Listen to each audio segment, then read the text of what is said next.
पूर्णमदः पूर्णमिदं पूर्णात् पूर्णमुदच्यते पूर्णस्य पूर्णमादाय पूर्णमेवावशिष्यते।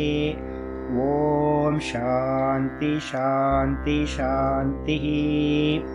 ॐ गुरुर्ब्रह्मा गुरुर्विष्णुर्गुरुर्देवो महेश्वरः गुरुसाक्षात् परं ब्रह्म तस्मै श्रीगुरवे नमः। शङ्करं शङ्कराचार्यं केशवं बादरायणं सूत्रभाष्यकृतौ वन्दे भगवन्तौ पुनः पुनः। ईश्वरो गुरुरात्मेति मूर्तिभेदविभागिने व्योमवद्व्याप्तदेहाय दक्षिणामूर्तये नमः। सदाशिवसमारम्भां शङ्कराचार्यमध्यमाम् अस्मदाचार्यपर्यन्तां वन्दे गुरुपरम्पराम्। ॐ यो ब्रह्माणं विदधाति पूर्वं यो वै वेदांश्च प्रहिणोति तस्मै तं हदेवमात्मबुद्धिप्रकाशं मुमुक्षुर्वै शरणमहं प्रपद्ये।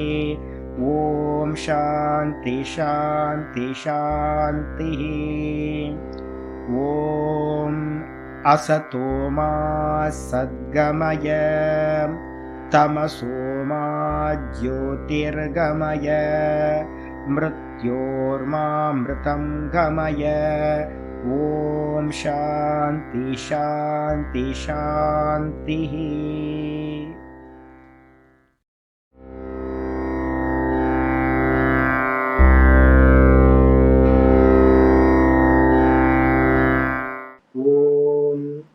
गुरुर्ब्रह्मा गुरुर्विष्णुर्गुरुर्देवो महेश्वरः गुरुसाक्षात् परं ब्रह्म तस्मै श्रीगुरवे नमः। ॐ वन्दे गुरूणां चरणारविन्दे सन्दर्शितस्वात्मसुखावबोधे निःश्रेयसे जाङ्गलिकायमाने संसारहालाहलमोहशान्त्यै। योगेन चित्तस्य पदेन वाचां मलं शरीरस्य च वैद्यकेन योपाकरोतं प्रवरं मुनीनां पतञ्जलिं प्राञ्जलिरानतोऽस्मि। आबाहुपुरुषाकारं शङ्खचक्रासिधारिणं सहस्रशिरसं श्वेतं प्रणमामि पतञ्जलिं। यस्त्यक्त्वा रूपमाद्यं प्रभवति जगतो अनेकदानुग्रहाय प्रक्षीणक्लेशराशिर्विषमविषधरो अनेकवक्त्रसुभोगी सर्वज्ञानप्रसूतिर्भुजगपरिकरः प्रीतये यस्य नित्यं देवो हि शस्वो व्यात्सितविमलतनुः योगदो योगयुक्तः योगदो योगयुक्तः। ॐ अथ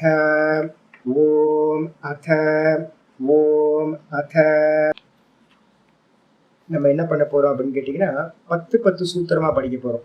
எல்லா சூத்திரத்தையும் டெய்லி வாசிக்கிறதுன்றது கஷ்டம். இப்போ 1 to 10 படித்தோம். இப்போ 11லேருந்து நம்ம இது வரைக்கும் என்ன பண்ணணுமோ அதை படிப்போம். அனுபூத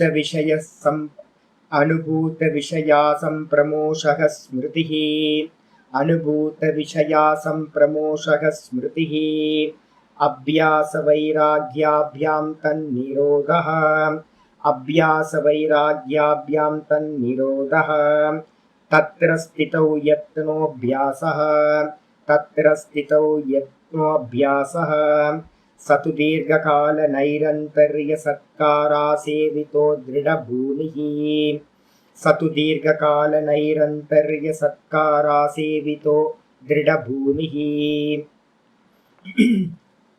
நம்ம பார்த்துட்டு இருக்கிறது பதஞ்சலி யோக சூத்திரத்தில் பிரதம பாதம் சமாதி பாதம் பார்த்துக்கிட்டு இருக்கோம்.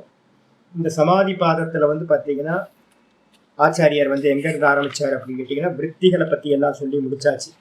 பஞ்ச விற்த்தையா எல்லா விற்த்திகளையுமே 5 விற்த்திகளாக நம்ம என்ன பண்ணியிருக்கோம், விபாகம் பண்ணி வச்சுருக்கோம். இந்த 5 விற்த்திகளும் பார்த்தீங்கன்னா என்ன பண்ணணும் அப்படின்னு கேட்டிங்கன்னா சர்வே ஏதா நிரோதவ்யாக. இந்த 5 விற்த்திகளையுமே எல்லா விற்த்திகளையுமே நிரோதம் செய்ய வேண்டும். அது மாதிரி நிரோதம் பண்றதுனால நமக்கு என்ன கிடைக்கும் அப்படின்னு கேட்டீங்கன்னா 2 லாபம் சொல்லப்பட்டிருக்கு. ஒன்று வந்து பார்த்தீங்கன்னா சவிகல்ப சமாதி, சம்பிரஜாதம்னு பேரு. இன்னொன்று வந்து பார்த்தீங்கன்னா சர்வ விற்த்திகளும் நிரோதமாச்சுன்னா அசம்பிரஜாத சமாதி அப்படின்னு ரெண்டாவது கிடைக்குது. இதுல வந்து பார்த்தீங்கன்னா ஆச்சாரியர் என்ன பண்றாரு, அந்த விற்த்திகளை நிரோதம் பண்றதுக்கு எப்படி என்ன உபாயம் அப்படின்னு கேட்கும் போது ஆரம்பிச்சிருக்கார். 12வது சூத்திரத்துல இருந்து சாதனா பிரக்ரியா ஸ்டார்ட் ஆகுது. அபியாச வைராகியாபியாம் தன் நிரோதா அப்படின்னு முக்கியமான சூத்திரம். அபியாசம் மற்றும் வைராக்கியம் இந்த ரெண்டுத்தினாலையும் வந்து பார்த்தீங்கன்னா நிரோதமானது, சித்தத்தினோட விற்த்திகள் நிரோதம் சம்பவிக்கின்றது. ரெண்டே ரெண்டு உபாயம் மட்டும்தான். சாஸ்திரத்துல எந்த சாஸ்திரம் போனாலும் ரெண்டே ரெண்டு தான். உலகத்துல இருக்கிற எல்லா சாஸ்திரமும் இதே தான் சொல்லுது. அபியாசம் இருக்கணும், இதோட வைராக்கியம் இருக்கணும். இந்த அபியாச வைராக்கியத்துல வந்து பார்த்தீங்கன்னா ஆச்சாரியர் என்ன எக்ஸாம்பிள் சொல்லியிருக்காரு அப்படின்னா, சித்தம்ன்றது வந்து பார்த்தீங்கன்னா ஒரு ரிவர் மாதிரி அப்படின்னு ஒரு கல்பனா பண்ணியிருக்கோம். நதி கல்பனா பண்ணியிருக்கோம். சொல்லியிருக்காரு பாஷ்யத்துல, சித்த நதி நாம உபயத்தோ வாகினி. 12வது சூத்திரத்தோட பாஷ்யத்துக்கு வந்துருங்க. நான் திரும்ப மெதுவா அதை சொல்லிட்டே போறேன். சித்த நதி நாம உபயத்தோ வாகினி, உபயத்தோ பிரவாகினின்னு எடுத்துக்கலாம். வாகினா பிரவாகினி, உபயத்தோ பிரவாகினின்னு எடுத்துக்கலாம். இருபுறமும் பாய்ந்து செல்லக்கூடிய நதியாக இந்த சித்தமானது இருக்கு. ஃப்ளோ. பௌத்த மதத்துல வந்து பாத்தீங்கன்னா இந்த விற்த்தியை வந்து பாத்தீங்கன்னா விஞ்ஞானம்னு சொல்லுவாங்க. பௌத்த மதத்துல விஞ்ஞானவாதிகள் அப்படின்னு பேரு. இந்த சித்த விற்பி வந்து பாத்தீங்கன்னா எப்படி போயிட்டு இருக்கு அப்படின்னா ஒரு ஃப்ளோ போயிட்டே இருக்கு, ஒரு ஃப்ளோ போயிட்டே இருக்கு பாட்டு. அதனால்தான் வந்து சொல்லுவாங்க என்னன்னு கேட்டீங்கன்னா, விஞ்ஞானத்துல ஆலய விஞ்ஞானத்துல சொல்லுவாங்க என்னன்னு கேட்டீங்கன்னா, ஒரு ஒரு க்ஷணத்துல இந்த விற்த்தின்னு நீங்க சொல்லிக்கிட்டு இருக்கும் போதே அந்த விற்பி பாஸ் ஆயிடுச்சு. இப்ப இதுன்னு நீங்க சொல்லும் போது அது இல்ல. நதியில வந்து பாத்தீங்கன்னா இந்த ரிவர் அப்படின்னு நீங்க சொல்லும் போது நீங்க பாக்குற ரிவர் வேற, அங்க ஓடிட்டு இருக்க ரிவர் வேற.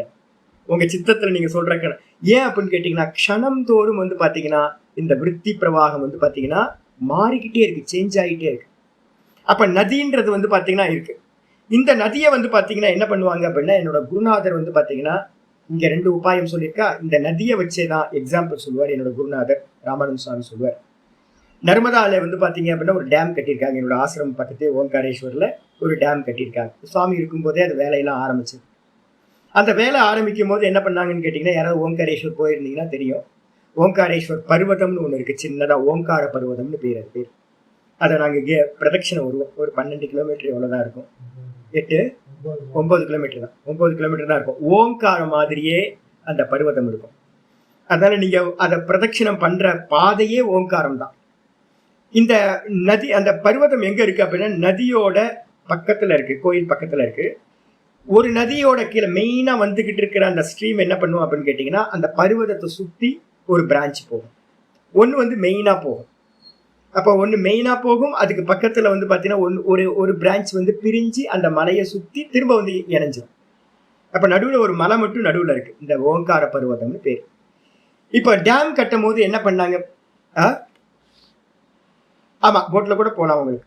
ஆமா, அது எப்படின்னு கேட்டீங்கன்னா, இது மாதிரி போய் முடிஞ்சிருக்கும். ஒரு நடுவுல ஒரு மலை இருக்கும், ஸ்ட்ரைட்டா போகும், ஒரு நதி இப்படி போய் இப்படி இணையும், இது மாதிரி இணைஞ்சிருக்கு. அப்போ இதுல வந்து பாத்தீங்க அப்படின்னா கோயில்லாம் இருக்கிறது எங்க இருக்குன்னு கேட்டீங்கன்னா, அந்த ஓங்கார பர்வதத்துக்குள்ளதான் கோயில் இருக்கு. இந்த ஸ்ட்ரீம் வந்து நேரா போயிட்டு இருக்கும். இப்ப அந்த கோயில் பக்கத்துல என்ன பண்ணாங்கன்னு கேட்டீங்கன்னா, ஒரு டேம் ஒண்ணு பண்ண ஆரம்பிச்சாங்க. என்னோட சுவாமி வந்து பாத்தீங்கன்னா நல்ல எக்ஸாம்பிள் வந்து பாத்தீங்கன்னா இதுல இருந்து பிரத்யக்ஷத்துல இருந்து ஒரு எக்ஸாம்பிள் எடுக்கிறார். எப்படி இந்த சித்தம்ன்றது வந்து ஒரு ரிவர் மாதிரி ஃப்ளோ போயிட்டே இருக்கு.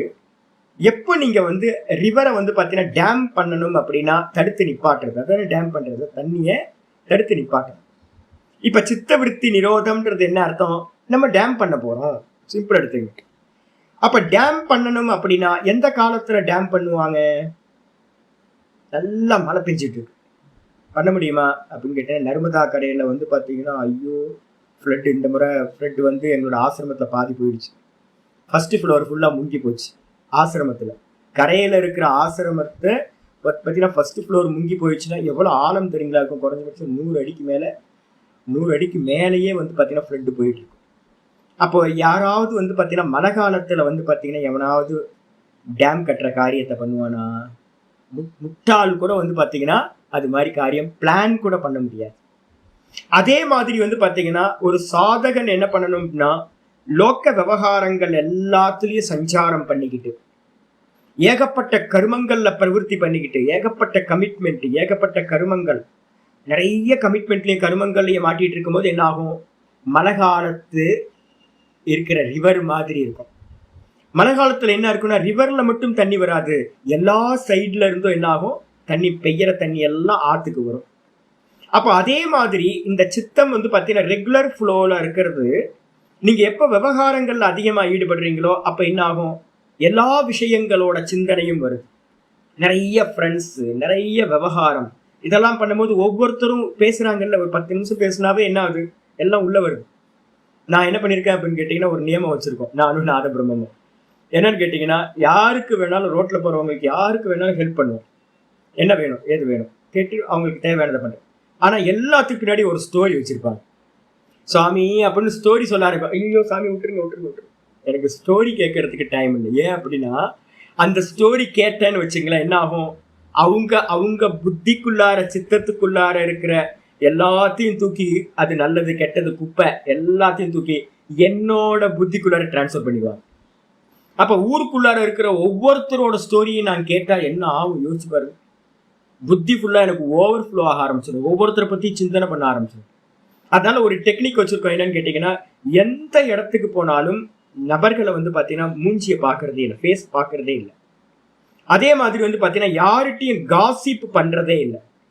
எந்த காசிப்பும் வந்து பாத்தீங்கன்னா அது மாதிரி இது மாதிரி அப்படின்னு ஊர் கதை அது இது எந்த காசிப்பும் வச்சுக்கிறது இல்லை. யார்கிட்டையும் வந்து பாத்தீங்கன்னா ஸ்டோரி கேட்கறதே இல்லை.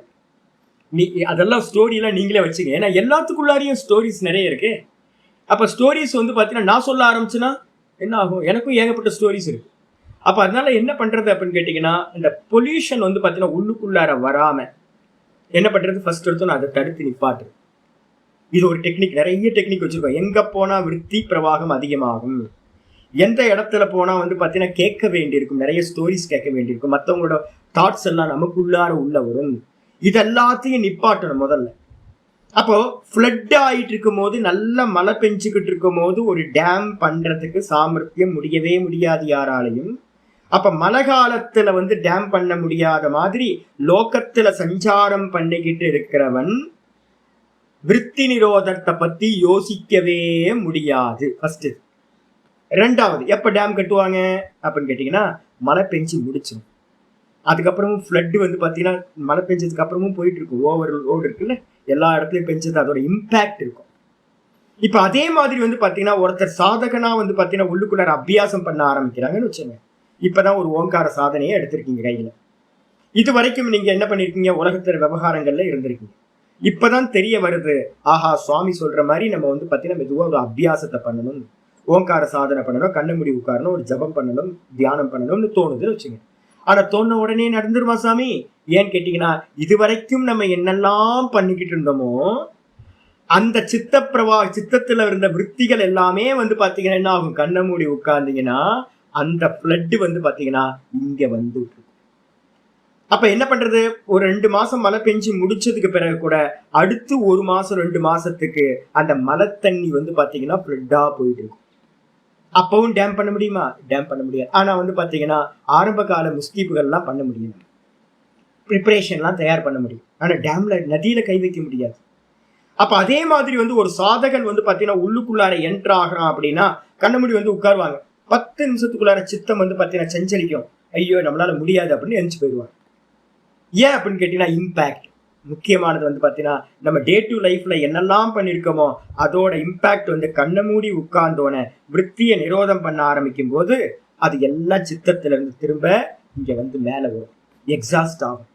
அப்படி ஆகும் போது வந்து பாத்தீங்கன்னா நம்மளால ஒண்ணுமே பண்ண முடியாது. அப்ப என்ன பண்ணுவோம்? மழை பெய்யற காலத்திலையும் டேம் பண்ண முடியாது. மழை பெஞ்சு 2 மாசம் கழிச்சு என்ன பண்ணுவாங்கன்னா, ஒரு அக்டோபர்ல வந்து பாத்தீங்கன்னா மழையெல்லாம் முடிஞ்சிருதுன்னு வச்சுங்க. நவம்பர் டிசம்பர் விட்டுருங்க. விட்டுட்டு வந்து பாத்தீங்கன்னா நார்மல் ஃப்ளோ வர்றதுக்கு வந்து பாத்தீங்கன்னா ஜனவரி ஆயிடும். நார்மல் ஃப்ளோ வர்றதுக்கு நான் நார்த் இந்தியாவோட கிளைமேட்ல பேசுறேன். நர்மதா கரையில போய் பாத்தீங்க அப்படின்னா நார்மல் ஃப்ளோ ஜனவரி பிப்ரவரியில வந்து பாத்தீங்கன்னா நிதானமா ஸ்லோவா போயிட்டு.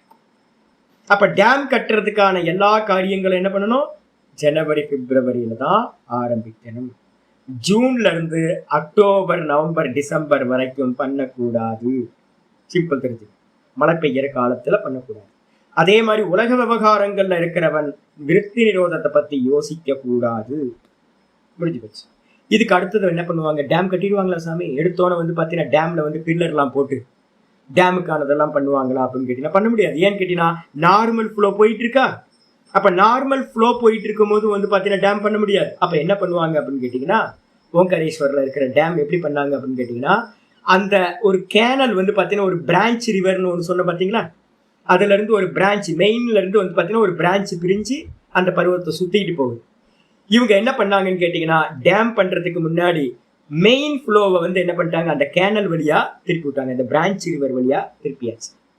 அப்போ ரிவர் வந்துகிட்டே இருக்கும். ரிவர் வந்துகிட்டே இருந்த அந்த பிரான்ச் ரிவர் வழியா மெயின் ஃப்ளோ போக ஆரம்பிச்சிடும். அப்ப மெயின் ஃப்ளோ வந்து பாத்தீங்கன்னா ட்ரையா இருக்கும். அந்த ட்ரையா இருக்கிற இடத்துல என்ன பண்ணுவாங்க, பில்லர்ஸ் எல்லாம் போட்டு நல்ல முறையில பண்ணுவாங்க. எது வரைக்கும் பண்ணுவாங்க, அடுத்த ரெயின் ஸ்டார்ட் ஆகிறதுக்கு முன்னாடி வரைக்கும் இந்த காரியம் நடக்கும். இதே மாதிரி மெதுவா மெதுவா மெதுவா டேம் வந்து பாத்தீங்கன்னா ஒரு 10 வருஷத்துக்குள்ளார என்ன ஆயிடும், நல்ல மெதுவா. அப்ப ஒர்க்கிங் பிளேஸ் எங்க அப்படின்னு கேட்டீங்கன்னா, மழை பெய்யாத போது ஜனவரி பிப்ரவரியில இருந்து ஜூன் மாசம் வரைக்கும் தான் டேம் பண்ற காரியம் பண்ண முடியும். இதே மாதிரி வந்து பாத்தீங்கன்னா சாதனா காலம் அப்படின்னு ஒரு காலம் இருக்கு ஒவ்வொரு சாதகனுக்கும். அந்த சாதனா காலத்துல வந்து பாத்தீங்கன்னா நிறைய ரெஸ்ட்ரிக்ஷன் பண்ணிக்கிட்டு தான் லோக விவகாரங்கள்ல போகாம ஏகாந்தமா இருந்துகிட்டு மௌனமா இருந்துகிட்டு வேற எதோடையும் கனெக்ட் பண்ணாம அல்ப ஆகாரம் எடுத்துக்கிட்டு எந்த ஆடியோ வீடியோ இது மாதிரி எந்த விஷயங்களும் இல்லாம காசிப் இல்லாம யாரோடையும் தொடர்பு இல்லாம ஏகாந்தத்துல இருந்துகிட்டு விருத்தி நிரோதம் பண்ணணும். அப்படி பண்ணினாதான் வந்து பாத்தீங்க அப்படின்னா அந்த விருத்தி நிரோதம் சம்பவிக்கும். அப்ப ஆச்சாரியர் வந்து பாத்தீங்கன்னா தெளிவா வந்து பாத்தீங்கன்னா என்ன சொல்ற, வியாச பகவான் சொல்றாரு, சித்த நதின்றது வந்து பாத்தீங்கன்னா உபய பிரவாகினி நதிதான். ஆனா அது என்ன பண்ணும், கீழையும் போகும் மேலையும் போகும். எப்படி சுவாமி அப்படின்னு கேட்டீங்கன்னா, மூடம் க்ஷிப்தம் சொல்லக்கூடிய கீழையும் போகும், அதே நேரத்துல ஏகாகிரம் நிருத்தம் சொல்லக்கூடிய மேல் பூமிகளை நோக்கியும் போகும். நம்ம நதி எப்படிப்பட்டது, விக்ஷிப்த பூமியா இருக்கிறது. இந்த நதி வந்து பாத்தீங்கன்னா சில சமயம் இந்த க்ஷிப்தம் மூடம் அப்படின்ற நதி பக்கம் அந்த பக்கம் போச்சுன்னா கீழ் நோக்கி போச்சு அப்படின்னா அது என்னன்னு கேட்டீங்கன்னா சம்சாரத்தை நோக்குனதுன்னு அர்த்தம். ரஜோகுணம் தமோகுணம் இந்த ரெண்டும் கீழ் நோக்கின விருத்திகள். இந்த ரெண்டு காரியத்திலையும் நம்ம கீதால வந்து பாத்தீங்கன்னா ரொம்ப எலாபரேட்டா 3வது சாப்டர்ல இருந்து ஆரம்பிக்க போறோம். காம ஏஷ குரோத ஏஷ ரஜோகுண சமுத்பவக மகாசனோ மகாபாப்மா வித்யேன மிக வைரீனம் அப்படின்னு ஸ்லோகங்கள்லாம் சொல்ல போறோம். கீதா வந்து பாத்தீங்கன்னா அப்படியே 3 குணங்களை பேஸ் பண்ணியே தான் வரப்போகுது.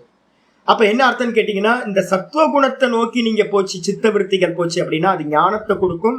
என்ன பண்ணுவோம், உங்களுக்கு வந்து கல்யாணம்னு சொல்லக்கூடிய மோட்சத்தை நோக்கி கொண்டு போகும்.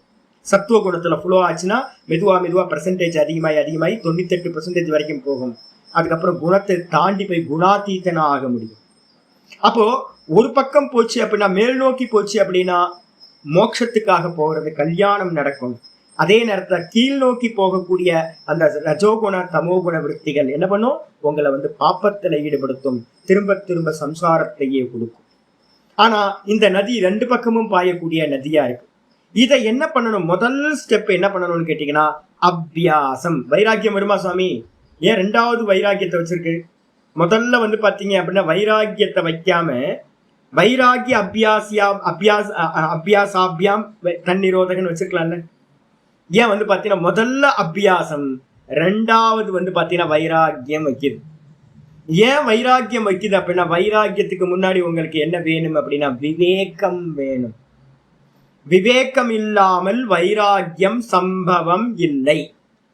விவேகம் இருக்கணும் அப்படின்னா, விவேகம் என்னதுன்னு கேட்டீங்கன்னா பிரிச்சறிகிற தன்மைக்கு பேரு தான் விவேகம். இந்த விவேகம் சம்பவிக்கணும் அப்படின்னா உங்களோட சித்தம் என்ன பண்ணணும் அப்படின்னு கேட்டீங்கன்னா, சத்துவகுணமா இருந்துச்சுன்னா மட்டும்தான் விவேகம் சம்பவிக்கும். ரஜோகுணமா சஞ்சலமா இருக்கிற சித்தம் வந்து பாத்தீங்கன்னா இருக்கிறத இருக்கிற மாதிரி பார்க்காது. அப்போ விவேகம் வரணும் அப்படின்னா நித்தியம் அனித்திய விவேகம், தர்ம அதர்ம விவேகம், அதுக்கப்புறம் ஆத்ம அனாத்ம விவேகம்னு 3 விதமான விவேகங்களை சொல்றோம்.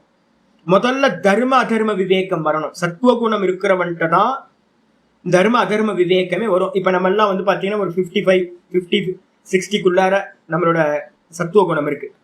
நம்ம எல்லாருமே வந்து 40 to 60 சத்துவகுணம். இந்த 40 to 60 சத்துவ குணம் இருக்கிறதுனாலதான் நமக்கு தெரியும், ஐயோ இது நம்ம பண்றது தப்பு, இது சரியா பண்றோம், இது தப்பா பண்றோம், நமக்கு கில்ட்டியும் வரும், சில சமயம் நம்மளை பத்தி சந்தோஷமும் படுவோம் நம்ம. அப்ப இந்த ரெண்டுத்துக்குள்ளார இருக்கிறது வந்து பாத்தீங்கன்னா நம்ம எல்லாத்தோட சித்தமும் இருக்கு. இங்கதான் தர்ம அதர்ம விவேகம் வந்துடும். இதுக்கப்புறம் சாஸ்திரத்தை மெதுவா மெதுவா மெதுவா படிக்க ஆரம்பிக்கும் போது சத்துவ குணம் வந்து பார்த்தீங்கன்னா மெதுவா இன்க்ரீஸ் ஆக ஆக ஆக என்ன ஆகும் அப்படின்னு கேட்டீங்கன்னா நித்திய அனித்திய விவேகம் வர ஆரம்பிச்சு. ஒரு 60% மேல போனாதான் சத்துவ குணம் என்ன பண்ணும், உங்களுக்கு எது நித்தியம் எது அனித்தியம்ன்றது தெரியும். ரெண்டாவது விவேகம். அதுக்கப்புறம் 98% ஆகும் போதுதான் பரம் பிரசங்கியானம் அப்படின்னு சொல்ற இது வருது. சித்தத்தையே நீங்க என்ன பண்றீங்க, நான் வேற சித்தம் வேறன்னு சொல்லக்கூடிய அந்நியதாக்கியாத்தி சம்பவிக்குது. அதுதான் விவேகம். ஆத்ம அனாத்ம விவேகம்ன்றது எது அப்படின்னு கேட்டீங்கன்னா, அந்த சித்தத்தையே ஆப்ஜெக்ட் பண்ணி இது நான் இல்லை அப்படின்னு சொல்ற அந்த இது வந்து பாத்தீங்கன்னா சத்துவகுணம் 98% வரும்போதுதான் வருது. சரி, இப்ப என்ன பண்ணணும் அப்படின்னு கேட்டீங்கன்னா, சத்துவகுணத்துக்கு அதீனமா தான் சித்த சுத்தியானது இருக்கு, சித்த சுத்திக்கு அதீனமா தான் விவேகம் இருக்கு, விவேகத்துக்கு அதீனமா தான் வைராகியம் இருக்கு. புரியுதா உங்களுக்கு? அப்ப வைராகியத்தை பிராப்தி பண்றதுக்கு முன்னாடி விவேகம் வேணும், விவேகத்துக்கு முன்னாடி வந்து பாத்தீங்கன்னா என்ன வேணும், நமக்கு சத்துவ சுத்தி அந்த கரண சுத்தி வேணும். அந்த கரண சுத்தினா என்னதுன்னு கேட்டீங்கன்னா சத்துவ குணம் மெஜாரிட்டி ஆகும். அதுக்கு என்ன சுவாமி பண்றது அப்படின்னா, அதுக்குதான் அபியாசம். அப்ப அபியாசத்தோட தன்மை என்ன அப்படின்னு கேட்டீங்கன்னா சத்துவ குணத்தை இன்க்ரீஸ் பண்ணிக்கிட்டே போறதுதான் அபியாசத்தோட முக்கியமானது. அப்ப என்ன பண்ண போறோம், நம்ம ஏகாகிர சித்தத்தை பிராப்தி பண்ணணும். முதல்ல இப்ப விக்ஷிப்தத்துல இருக்கோம். நம்ம இந்த விக்ஷிப்தத்துல இருக்கிறோம், தர்மியா இருக்கும், நல்லவனா இருக்கும். இங்க இருந்து நம்ம என்ன பண்ண போறோம், ஏகாகிர சித்தத்தை பிராப்தி பண்ணணும்னா என்ன வேணும் அப்படின்னு கேட்டீங்கன்னா பின்னாடி சொல்ல போறோம். ஏக தத்துவ அபியாசா வரப்போது, சீக்கிரமே வரப்போகுது, நமக்கு இந்த சாதனா ப்ராசஸ்லயும் வரப்போகுது. ஏக்க தத்துவ அபியாசம். இந்த சித்தம் வந்து பாத்தீங்கன்னா சஞ்சலிக்கிறது. எதனால சஞ்சலிக்குது, ரஜோகுணம். ரஜோகுணம் வந்து பாத்தீங்கன்னா சஞ்சலிச்சுக்கிட்டே இருக்கு. இந்த சித்தத்தை வந்து ரொம்ப ஆக்டிவா வச்சிருக்கு, பரபர பரபரன்னு ப்ரொடியூஸ் பண்ணிக்கிட்டே இருக்கு இந்த சித்த விருத்திகள். இப்ப என்ன பண்ண போறோம்னா அதை ஸ்டாப் பண்ணணும். என்ன பண்ணணும், அதுக்கு ஏதாவது ஒரு அபியாசத்தை கொடுக்கணும். எக்ஸாம்பிள் வந்து பாத்தீங்கன்னா எங்க ஆச்சாரியர்கள் சாஸ்திரத்துல சொல்றது, ஆச்சாரியர்கள் சொல்றது என்ன பண்ணுவோம் அப்படின்னு கேட்டீங்கன்னா லிமிட்டேஷன் வைக்கிறது அப்படின்னு சொல்லுவோம். ஒரு கிளியை வந்து பாத்தீங்கன்னா பிடிக்கணும். இந்த கிளி ஜோசியெல்லாம் இருக்குல்ல, திருவண்ணாமலைக்கு வந்தீங்கன்னா கிளி ஜோசியெல்லாம் இருக்கு, என்னைக்காவது போய் பாருங்க, ரொம்ப சந்தோஷமா இருக்கும். நல்லா அவங்க சொல்றதெல்லாம் வந்து பாத்தீங்கன்னா ரொம்ப ஆனந்தமா இருக்கும். பரவாயில்ல, ஒரு 10-20 ரூபா கொடுத்துட்டு அவங்க எப்படி ட்ரீட் பண்றாங்கன்னு பாருங்க, ரொம்ப ஆனந்தமா இருக்கும். இந்த கிளி ஜோசியன் என்ன பண்ணுவான்னு கேட்டீங்கன்னா கிளியை பிடிக்கணும். கிளியை பிடிக்கணும் அப்படின்னா அவன்கிட்ட இருக்க கிளி பார்த்தீங்க அப்படின்னா ஒரு 2 அடி 3 அடிக்கு மேல போகாது. அந்த ஒரு டப்பா மாதிரி வச்சிருப்பான், டப்பாக்குள்ளார வந்து நெல்லை போட்டுக்கிட்டே இருப்பான். அதை அவுத்து விட்டான் அப்படின்னா அதை ஓப்பன் பண்ண மாத்திரத்தில் அந்த கிளி என்ன பண்ணும், வந்து அந்த சீட்டை ஒன்று எடுத்து போடும். சீட்டை எடுத்து போட்டு ஒரு 2 நெல்மணியை போடுவான். நெல்லை போட்டோன்னா அந்த நெல்லை எடுத்து சாப்பிட்டு அது ரூம்குள்ளார போயிடும், அதோட ரூம். இப்படிதான் நடக்கும். ஆச்சரியமா இருக்கு. கிளியை பிடிக்க முடியுமா சாமி அப்படின்னா என்ன பண்ணுவாங்க தெரியுங்களா, கிளியை வந்து பார்த்தீங்கன்னா கூண்டு வச்சு வலை போட்டு பிடிச்சிருவாங்க. அந்த கிளியை பிடிச்சதுக்கு பிறகு என்ன பண்ணுவாங்கன்னா 10 அடி லென்த் இருக்கிற மாதிரி வந்து பார்த்தீங்கன்னா முதல்ல ஒரு கைத்தை வந்து கட்டி அந்த காலில் கட்டி விட்டுருவாங்க. இந்த கிளி என்ன பண்ணுவோன்னு கேட்டீங்கன்னா எல்லா இடத்துலையும் திரிஞ்சு பறந்து தெரிஞ்ச கிளி அது என்ன பண்ணும் அப்படின்னு கேட்டீங்கன்னா அந்த கயிறு கட்டினதுக்கு பிறகு பறக்கும். அதே மாதிரி முன்னாடி மாதிரியே பறக்கிறதுக்கு ட்ரை பண்ணும். அப்படி ட்ரை பண்ணும்போது என்ன ஆகும், 10 அடி பறந்தோன்னே கயிறு என்ன பண்ணும், கட்டியிருக்கா, அதுக்கு மேலே பறக்க முடியாது, கீழே வந்து. இதே மாதிரி வந்து பார்த்தீங்கன்னா ஒரு மாசத்துக்கு விட்டுருவாங்க. 1 மாசத்துக்கு விட்டோன்னே இது என்ன பண்ணும், ட்ரை பண்ணி 10 அடி போகும், திரும்ப கீழே வந்துடும். அதுக்கு மேலே பறக்க முடியாது. அப்போ டெய்லி வந்து பார்த்தீங்கன்னா அது ஆயிரக்கணக்கான முறை ட்ரை பண்ணிக்கிட்டே இருக்கும் பறந்து போகிறதுக்கு. இதே மாதிரி 1 மாசம் பண்ணும்போது மெதுவா அதுக்கு 15 நாளுக்கு அப்புறமே தெரிய ஆரம்பிச்சிடும், என்னோட சாமர்த்தியம் இந்த 10 அடி வரைக்கும் தான் பறக்க முடியும் அப்படின்னு அந்த கிளியிட்ட வந்து பார்த்தீங்கன்னா மனசுக்குள்ளார பதிவாயிடும். இதுக்கப்புறம் என்ன பண்ணுவாங்க, இந்த கைத்தை அவுத்துட்டு ஒரு 5 அடி அளவுக்கு கம்மி பண்ணி திரும்ப கட்டி விட்டுருவாங்க. திரும்ப 1 மாசம் இதே பிராக்டிஸ் ஆகும். இந்த கிளி பறந்து போகும், ட்ரை பண்ணும், 10 அடி போறதுக்கு ட்ரை பண்ணும், ஆனா 10 அடி முடியாது, 5 அடியோட அதோடது லிமிட் ஆயிடும். இதே மாதிரி பண்ண இந்த மனசுல வந்து சைக்காலஜிக்கலா என்ன ஆயிடும், என்னோட கெப்பாசிட்டி 5 அடி தான் பறக்க முடியும். இதுக்கப்புறம் என்ன பண்ணுவாங்கன்னா 2 அடி மட்டும் விட்டுட்டு என்ன பண்ணுவான், ஒரு 2 மாசத்துக்கு விட்டுருவான், 2-3 மாசத்துக்கு. இந்த கிளி என்ன பண்ணும், பறந்து பறந்து போகும். 2 அடிக்கு மேல பறக்க முடியாது. பறக்க முடியாம என்ன பண்ணும், அதுலயே இருந்துரும். ஒரு 2 மாசம் 3 மாசம் இப்படியே பிராக்டிஸ் பண்ண பண்ண பண்ண பண்ண அது நல்லா ஃபிக்ஸ் ஆயிடும். அதுக்கு என்னோட லிமிட்டேஷன் 2 அடி மட்டும்தான். அதுக்கப்புறம் என்ன பண்ணுவான், கை தவுத்து விட்டுருவான், முடிஞ்சிருச்சு. அதுக்கப்புறம் அந்த கிளி வந்து பாத்தீங்கன்னா எங்கேயுமே பறந்து போகாது. அதிகபட்சம் அது 2 அடிக்கு மேல அதை விட்டு போகாது. ஏன், அதுக்குள்ள ரெஜிஸ்டர் ஆயிடுச்சு, என்னோட லிமிட்டேஷன் இவ்வளவுதான். இதே மாதிரிதான் அந்த சித்தம்ன்றது வந்து பாத்தீங்கன்னா கிளி மாதிரிதான். இந்த சித்தத்தை என்ன பண்ண போறோம் அப்படின்னு கேட்டீங்கன்னா, ஒரு லிமிட் பண்ண போறோம். பெரிய லிமிட் எது அப்படின்னு கேட்டீங்கன்னா, முதல்ல வந்து பாத்தீங்கன்னா சிரவணம்ன்றது ஒரு ரவுண்டு. நான் எதை படிச்சாலும் வந்து பாத்தீங்கன்னா, எதை படிப்பேன், நான் புஸ்தகங்கள் எதை படிச்சாலும் வேதாந்த சாஸ்திரமோ இல்ல யோக சாஸ்திரம் மட்டும் படிப்பேன். ஏகப்பட்ட புஸ்தகங்கள் படிச்சுட்டு இருப்போம். நிறைய லோகத்துல வந்து பாத்தீங்கன்னா பெரிய பிலாசபர்ஸ் இருந்திருப்பாங்க, நிறைய புக்கெல்லாம் இருந்திருக்கும். முதல்ல வந்து பாத்தீங்கன்னா என்ன பண்றோம் அப்படின்னா லிமிட் பண்றோம். இப்ப என்னோட ஆச்சாரியர் வந்து பாத்தீங்கன்னா, நான் வரும்போது இந்த ரிஷிகேஷ் நான் போகும்போது என்கிட்ட பெரிய புக் கலெக்ஷன் இருந்துச்சு. வீட்டுல ஏகப்பட்ட புக் வாங்குவேன், கண்டபடி புக் வாங்குவேன். மாசத்துக்கு என்னோட ஏர்னிங்ஸ் எல்லாம் அதுலயே தான் போகும். நிறைய புக்கு படிச்சதுக்கு அப்புறம் வந்து பாத்தீங்கன்னா உள்ள என்ன எப்படி இருக்கும், கலங்கி போயிருக்கும் சித்தம். என்கிட்ட நிறைய பிலாசபர்ஸ் நிறைய விதமா பேசுவாங்க. இப்ப என்னோட ஆச்சாரியர்கிட்ட வந்தோன்னே முதல் ஸ்டெப் என்ன பண்ணாரு அப்படின்னு கேட்டீங்கன்னா, ஃபர்ஸ்ட் எடுத்தோன்னே என்னன்னா, ரிஷிகேஷ் போனதுக்கு அப்புறம் அந்த புக்ஸ் எல்லாமே என்னை விட்டு பிரிஞ்சு போச்சு. அப்ப எனக்கு அவைலபிளா இருந்தது என்னன்னு கேட்டீங்கன்னா, சப்ஜெக்ட் வந்து பாத்தீங்கன்னா ஒரே சப்ஜெக்ட் வேதாந்தம் மட்டும். அப்ப என்ன ஆகுதுன்னா, பறந்து விரிஞ்சு போயிட்டு இருந்த சித்தம் வந்து பாத்தீங்கன்னா ஒரு லிமிட்டுக்குள்ளார, இவ்வளவுதான் உன்னோட லிமிட்டேஷன் அப்படின்னு ஒரு ரவுண்டுக்குள்ளார வரும். படிக்கலாம். அப்ப வேதாந்த புஸ்தகங்கள்லாம் நிறைய படிக்கிறது. அப்ப என்ன ஆயிடுச்சு, நிறைய விதவிதமான புஸ்தகங்கள் போயிட்டு சின்ன ரவுண்டு போட்டோம், வேதாந்த புஸ்தகங்கள் மட்டும் படிக்கணும் அப்படி. இதுக்கப்புறம் வந்து பாத்தீங்கன்னா நிறைய படிச்சுக்கிட்டே இருந்தேன், நிறைய வேதாந்த புஸ்தகங்கள்லாம் படிச்சுட்டு இருந்தேன். அதுக்கப்புறம் மெதுவா என்ன பண்ணணும்னா அடுத்த ரவுண்டு போட ஆரம்பிச்சேன். நான் எனக்குள்ளாரே ஒரு ரவுண்டு போட்டுக்கிட்டேன். நான் எதை படிச்சாலும் பிரஸ்தானத்திரயத்துக்கு அந்நியமா படிக்கவே மாட்டேன் அப்படின்னு முடிவு பண்ணேன். என்னோட புஸ்தகங்கள் எல்லாத்தையும் ஆல்மோஸ்ட் வந்து பாத்தீங்கன்னா மற்ற சாஸ்திரங்கள் எல்லாத்தையும் கொடுத்துட்டு, உபனிஷத்து யோக சாஸ்திரம் மட்டும் வச்சுக்கிட்டு, பிரம்மசூத்திரம் பகவத்கீதா இதை மட்டும் வச்சுக்கிட்டு வேற எல்லாத்தையும் மற்றவங்களுக்கு கொடுத்தாச்சு. வேதாந்தத்திலையும் கூட அதுக்கப்புறம் ஒரு சின்ன ரவுண்டு. இதுக்கப்புறம் வந்து பாத்தீங்கன்னா இப்ப நான் டிராவல் பண்ணிக்கிட்டு இருக்கிறது எல்லாமே இந்த பிரஸ்தான திரயத்துக்குள்ளாரையே டிராவல் பண்ணிட்டு இருக்கேன். வேற எங்கேயுமே வேற எத்தனை கிரந்தங்கள் இருந்தாலும் அதிகம் போகவே மாட்டோம் நாங்க. இப்ப நாங்க வந்து பாத்தீங்கன்னா அடுத்து வந்து பாத்தீங்கன்னா இப்ப நிதித்தியாசனத்துக்கு நான் போறேன்னு வச்சுங்களேன், நான் என்ன பண்ணுவேன் அப்படின்னா 2 கிரந்தங்கள் நான் வந்து மனசுல வச்சிருக்கோம். ஒண்ணு வந்து பாத்தீங்க அப்படின்னா மாண்டூக்கிய உபனிஷத்து, 2வது வந்து பாத்தீங்கன்னா விவேக சூடாமணி. இந்த 2 புஸ்தகங்கள் மட்டும் வச்சுக்கிட்டு அப்ப என்ன ஆயிரும், மத்த எல்லா புஸ்தகங்களும் தூர போட்டுப்போம், 2 புஸ்தகங்கள் மட்டும் வச்சுக்கிறேன். இதுக்கு அப்புறம் வந்து பாத்தீங்கன்னா அந்த 2 புஸ்தகத்திலேயே வந்து பாத்தீங்கன்னா சின்ன பார்ட் மாண்டூக்கியத்துல ஒரு 3வது பிரகரணம் ஒண்ணு இருக்கு, அத்வைத பிரகரணம். அதுலயும் வந்து பாத்தீங்கன்னா ஒரு 30 ஸ்லோகத்துக்கு மேல இருக்கிற பார்ட், அதெல்லாம் இந்த நிதித்தியாசனத்துக்கு சமாதி அபியாசனத்துக்கு இருக்கிறது. அதை மட்டும் கையில எடுத்துப்போம். விவேக சுடாமணியில வந்து பாத்தீங்கன்னா 500 சொச்சம் ஸ்லோகம் இருக்கு. அதுலயும் சமாதி பாகமா இருக்கக்கூடிய அபியாசத்துக்கு என்ன வேணுமோ அதை மட்டும் கையில எடுத்துக்கிறது, மீதி எல்லாத்தையும் கட் பண்ணி தூக்கி போட்டுருக்கோம்.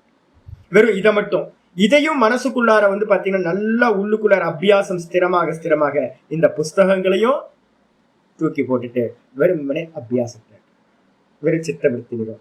இப்ப எப்படி பண்ணணும் அப்படின்னு கேட்டீங்கன்னா, மெதுவா அந்த வட்டத்தை வந்து பாத்தீங்கன்னா சின்னதாக்கிக்கிட்டே வர ரவுண்ட்.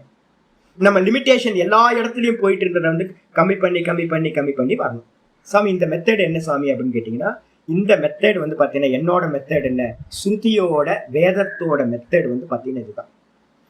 ஸ்ருதியில வந்து பாத்தீங்கன்னா யோக சித்த விருத்தி நிரோதம் என்ன பண்ணுவோம் அப்படின்னு கேட்டீங்கன்னா, உபாசனை எல்லாத்துக்கும் பேரு சகுண பிரம்ம உபாசனைன்னு பேரு வேதத்துல, உபனிஷதங்கள்ல இருக்கிறது. இப்ப ஒரு காயத்ரி உபாசனா இருக்குன்னு வச்சுங்களேன், அது எக்ஸாம்பிள் சொல்றேன். காயத்ரி உபாசனா அப்படின்னா காயத்ரியை வந்து மெடிடேட் பண்றதுன்னு பேர். இப்ப நம்ம பண்ண போறோமே இந்த அபியாசம், காயத்ரியா இருக்கட்டும் இல்ல ஓங்காரமா இருக்கட்டும் இல்ல பிராண உபாசனையா இருக்கட்டும், விதவிதமான உபாசனைகள் அப்படின்னு ஸ்ருதிகள்ல வந்து பாத்தீங்கன்னா வேதங்கள்ல உபனிஷதங்கள்ல சொல்லப்பட்டிருக்கு. இப்ப ஏதாவது ஒரு அபியாசத்தை வந்து பாத்தீங்கன்னா கையில எடுத்துக்கிறது. இந்த கையில எடுத்துக்கிட்டு வந்து பாத்தீங்க அப்படின்னா என்ன பண்ண போறோம் அப்படின்னா, அந்த உபாசனைகள் எப்படி இருக்கும், மெத்தட் எப்படி இருக்கும்னா, இப்ப நான் சொன்ன மெத்தட்ல இருக்கும்.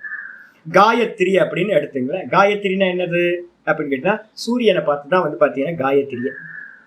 இப்ப சூரியன் எங்க இருக்கான், மேல இருக்கான். அப்ப நான் என்ன பண்ணுவேன் அப்படின்னு கேட்டீங்கன்னா, சூரியனை பார்த்து வந்து பாத்தீங்கன்னா உபாசனை ஸ்டார்ட் ஆகும்.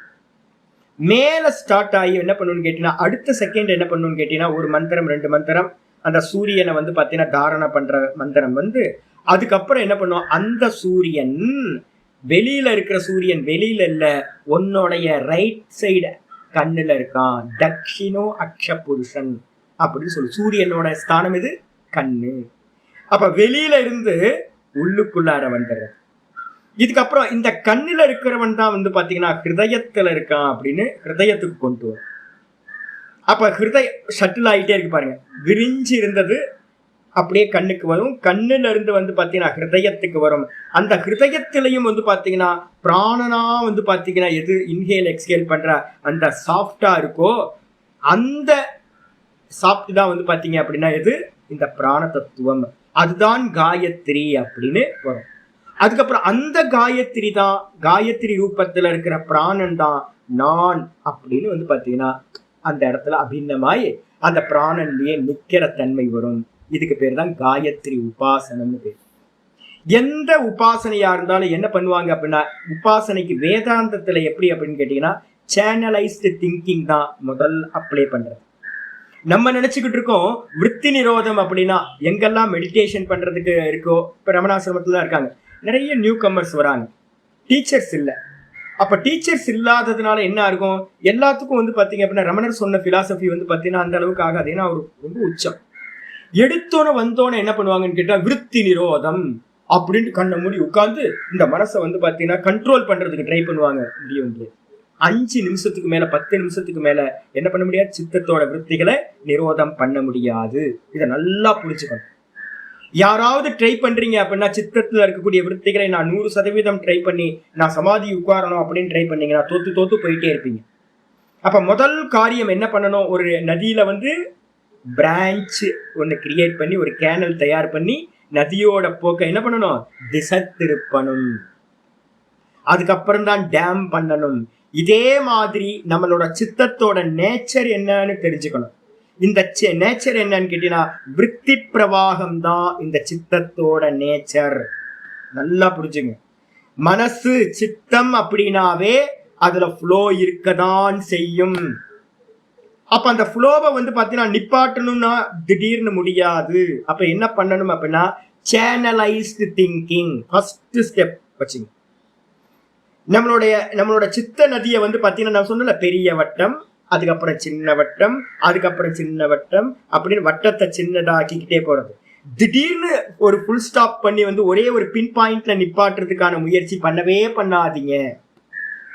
இதுதான் முக்கியமானது. அப்ப வேதாந்தத்துல சொல்லக்கூடிய எல்லா உபாசனைகளும் என்ன அப்படின்னு கேட்டீங்கன்னா சேனலைஸ்டு திங்கிங்கா வந்து ஆரம்பிக்கும் போது பெருசா ஆரம்பிக்கும் விஷயம். ஆதி தெய்வீகம்னு பேர், அதுக்கு பேர் யூனிவர்ஸ்ல இருந்து ஆரம்பிக்கும். அந்த யூனிவர்ஸ்ல இருந்து மெதுவா மெதுவா மெதுவா அப்படியே சுருங்கி சுருங்கி சுருங்கி சுருங்கி சுருங்கி சுருங்கி சுருங்கி அந்த பின் பாயிண்ட்ல வந்து உங்களை நிப்பாட்டும். உங்களுக்கே தெரியாம அந்த சித்தத்தை ஏமாத்துறது. சித்தத்துக்கு என்ன சொல்றது, நீ சிந்தனை தானே பண்ணணும், உன்னோட சுபாவம் சிந்தனை பண்றதுன்னு நிப்பாட்ட முடியாதுல்ல, சரி பண்ணிக்கோ. ஆனா நான் என்ன சொல்றேன்னு கேட்டீங்கன்னா சிந்தனை பண்றத நான் சொல்றத சிந்தனை பண்ண. இப்ப நீங்க என்ன பண்ணீங்க, ஒரு பாகவதத்துல ஒரு ஸ்டோரி எடுத்துக்கிறீங்க. ஏதோ ஒன்று யசோதா கதையா இல்லை கிருஷ்ணனும் யசோதாவும் விளையாண்டது நிறைய இருக்கு. நிறைய ஸ்டோரி. சின்ன பாலகிருஷ்ணன் வந்து பார்த்தீங்கன்னா பண்ண லீலைகள்லாம் வந்து அவ்வளோ அற்புதமா இருக்கும். அந்த லீலைகள்ல வந்து பார்த்தீங்கன்னா ஏதாவது ஒரு 10 நிமிஷத்துக்கான ஒரு ஸ்டோரியை வந்து பார்த்தீங்கன்னா நீங்க படிங்க. படிச்சதுக்கு பிறகு நீங்க என்ன பண்ணீங்கன்னு கேட்டீங்கன்னா அந்த ஸ்டோரியில ஆரம்பத்திலிருந்து முடிகிற வரைக்கும் இருக்கிற அந்த ஸ்டோரியை அப்படியே உள்ளுக்குள்ளார விஸ்வலைஸ் பண்ணி அதை சிந்தனை பண்ணிக்கிட்டே வந்தீங்கன்னா அந்த கதையை ரிவைன் பண்ணி போட்டு பாக்குறீங்க.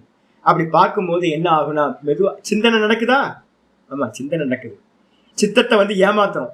சித்தத்தை என்ன பண்றோம், அதுக்கு தெரியாமையே நம்ம என்ன பண்றோம், மெதுவா மெதுவா சித்தத்தை ஏமாத்தி நீ சிந்தனை பண்ணு, ஆனா நான் சொல்றத சிந்தனை பண்ணுன்னு கொண்டுட்டு வரோம். கொண்டு வந்து ஒரு டைம்ல என்ன ஆகும்னு கேட்டீங்கன்னா சித்தம் மெதுவா மெதுவா நமக்கு மாஸ்டரா இருந்த சித்தம் மனசு நம்ம மாஸ்டர் ஆயிடுவோம், அது நமக்கு ஸ்லேவ் ஆயிடும். அப்ப நான் சொல்றத அது வந்து இன்டைரக்டா வந்து பாத்தீங்கன்னா நான் சொல்றத வந்து பாத்தீங்கன்னா அதை அக்செப்ட் பண்ற மாதிரி அதை ஸ்லேவா மாத்தணும். அந்த ஸ்லேவா மாத்துறதுக்காக தான் இந்த அபியாசமானது சொல்லப்பட்டிருக்கு. முக்கியம். சரி, இந்த அபியாசம் வந்து பாத்தீங்கன்னா என்னெல்லாம் இருக்கு சுவாமி அப்படின்னு கேட்டீங்கன்னா, அபியாசம்ன்றதுக்கு அர்த்தம் தொடர்ந்த பயிற்சி, ரெகுலரா பண்ணக்கூடிய பிராக்டிஸ்க்கு பேர் வந்து பாத்தீங்கன்னா என்ன பேரு அப்படின்னு கேட்டீங்கன்னா அபியாசம் அப்படின்னு பேர். அபியாசத்துல வந்து பாத்தீங்கன்னா என்னெல்லாம் சுவாமி இருக்கு? முதல்ல வந்து நிர்குண நிராகாரத்துக்கு போகவே கூடாது, நிர்விகல்ப சமாதிக்கு போகவே கூடாது. முதல்ல என்ன பண்ணணும் அப்படின்னு கேட்டீங்கன்னா சவிகல்ப சமாதி வழியா தான் 70%, 75%, 80, 85, 90, 95 இப்படிதான் சத்துவ குணத்தை இன்க்ரீஸ் பண்ணிக்கிட்டே போகணும். டைரக்டா வந்து பாத்தீங்கன்னா 100% குணாதீத்தன ஆகிறேன் அப்படின்னு ட்ரை பண்ணா தோத்து போயிடுவோம். எத்தனை ஜென்மங்கள் ஆனாலும் மூக்கு அடிபட்டுக்கிட்டே இருக்கும், நம்மளால முடியாது. அப்ப என்ன பண்றது அப்படின்னு கேட்டா உபநிஷத்துல வந்து பாத்தீங்கன்னா அற்புதமான உபாசனைகள் சொல்லுது. இதுல வந்து பாத்தீங்கன்னா பகவத்கீதையில வந்து பாத்தீங்கன்னா இந்த சப்தங்கள் எங்கெல்லாம் இருக்கு அப்படின்னு எழுதிங்க. ஸ்லோகத்தை பின்னாடி ரெஃபரன்ஸ் எடுத்துங்க. அபியாசம்ன்றது வந்து பாத்தீங்கன்னா 6வது சாப்டர்ல 35வது ஸ்லோகத்துல சொல்லப்பட்டிருக்கு. அபியாசம் பகவத்கீதை தான் மெயின். 6:35. 2வது வந்து பாத்தீங்கன்னா 8:8, 8வது அத்தியாயம் 8வது ஸ்லோகம் 8:8. அதுக்கப்புறம் 12:10, 12:9, 12:10, 12:9, 12:10, 12:12. 12வது சாப்டர்லயே 3 இடத்துல வந்து பாத்தீங்கன்னா 9, 10, 12 3 ஸ்லோகங்கள்ல சொல்லப்பட்டிருக்கு அபியாசம். அதுக்கப்புறம் 18வது சாப்டர்ல 36வது ஸ்லோகத்திலையும் அபியாசம்ன்ற சப்தத்தை கிருஷ்ண பரமாத்மா சொல்றாரு. ஏன் தெரியுங்களா அது சொல்றேன்? நிறைய பேர் வந்து பாத்தீங்கன்னா யோகம்னு நமக்கு தேவையில்லைன்னு ஒதுக்கிட்டாங்க. இதெல்லாம் வந்து பாத்தீங்க அப்படின்னா சகுன உபாசனைன்றது வந்து சவிகல்ப சமாதிகள்னு பேர். நீங்க ஏதாவது ஒரு ரூபத்துல, ஒரு நாமத்துல நீங்க வந்து ஈஸ்வரனோட ரூபத்திலேயோ நாமத்திலேயோ குவிச்சிங்க அப்படின்னா, நீங்க அதுல சமாதி நடந்துச்சு அப்படின்னா அதுக்கு என்ன பேரு சொல்லியிருக்கணுமோ? சவிகல்ப சமாதிகள். நிர்குணத்துல சமாதி நடந்துச்சுன்னா தான் அதுக்கு பேரு நிர்விகல்ப சமாதின்னு பேரு. அப்ப சவிகல்ப சமாதி அடையிறது எல்லாமே நமக்கு என்ன கொடுக்கும் அப்படின்னு கேட்டீங்கன்னா பிரம்மலோக பிராப்தியை கொடுக்கும். அப்ப யாராவது வந்து வேதாந்தம் படிக்கிறவங்களா இருந்தாங்க அப்படின்னா 7வது சாப்டர்ல இருந்து 12வது சாப்டர் போற வரைக்கும் ஈஸ்வர உபாசனைகள் சொல்லப்பட்டிருக்கு. அது எல்லாமே வந்து பாத்தீங்கன்னா அபியாசம் சொல்லப்பட்டிருக்கு. என்னது? முதல்ல இதை எடுத்துங்க. 6வது அத்தியாயம் நிர்குணத்தை பத்தி பேசுறது. ரவுண்ட் பண்ணிக்கிட்டீங்கன்னா தெரியும். 6:18 இந்த ரெண்டும் வந்து பாத்தீங்கன்னா நிர்குணத்தை பத்தின விஷயம்.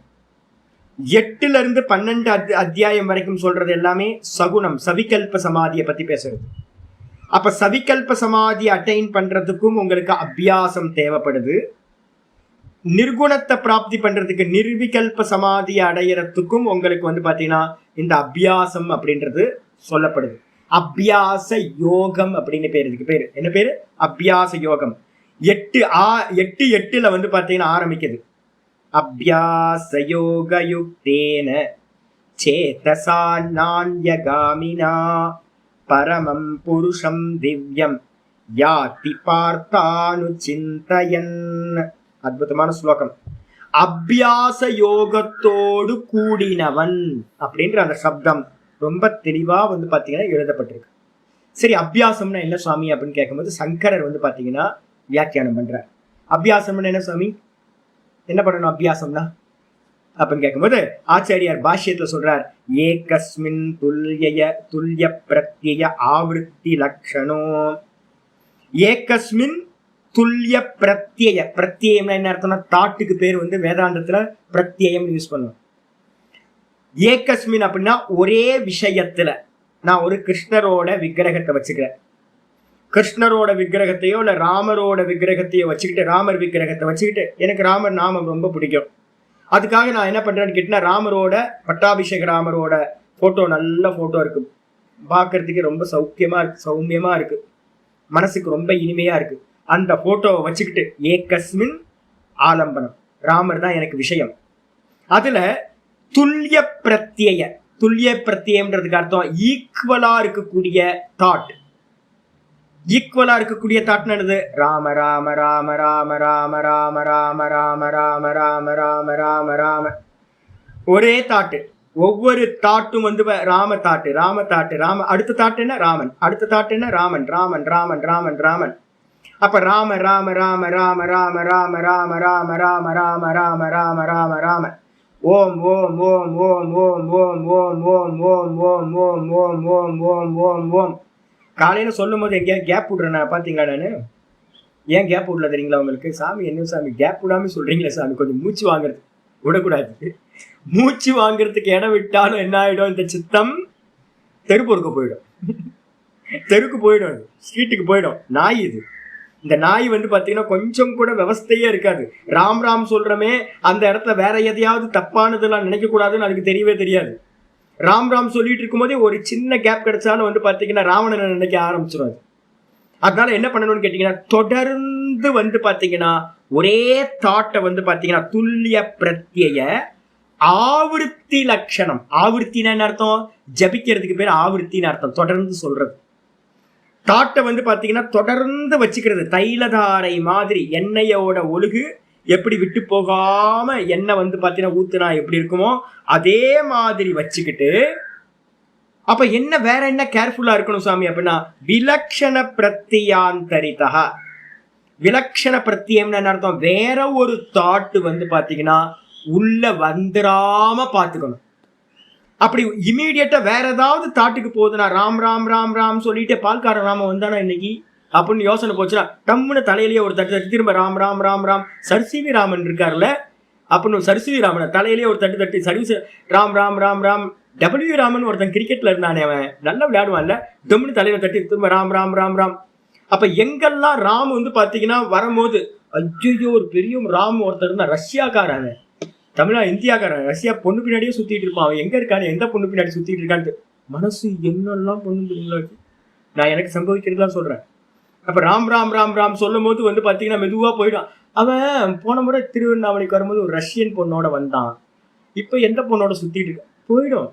ராமன் நினைக்க போய் ராவணனோட விஷயத்துக்கு போய் அது எங்கேயோ போயிடும். அதுக்கப்புறம் அந்த பொண்ணு வந்து வந்து நான் எங்கேயோ பார்த்துருக்கேனே, எங்க பார்த்துருக்கேன், ஒரு ரிஷிகேஷ்ல பார்த்துருப்போனோ, அது வேற என்ன இருக்கும்.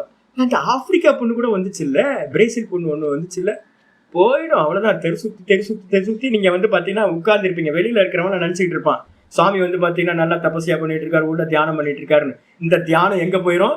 ராமர்ல ஆரம்பிச்ச தியானம் ஆப்பிரிக்கா போய் பிரேசில் போய் எங்கேயோ போய் முடிச்சிடும். அதுக்கப்புறம் முடிச்சு பார்ப்பீங்க, என்ன ஐயோ அப்படின்னு வேஷம் கட்டிக்கிட்டு இருக்க வேண்டியதுதான்.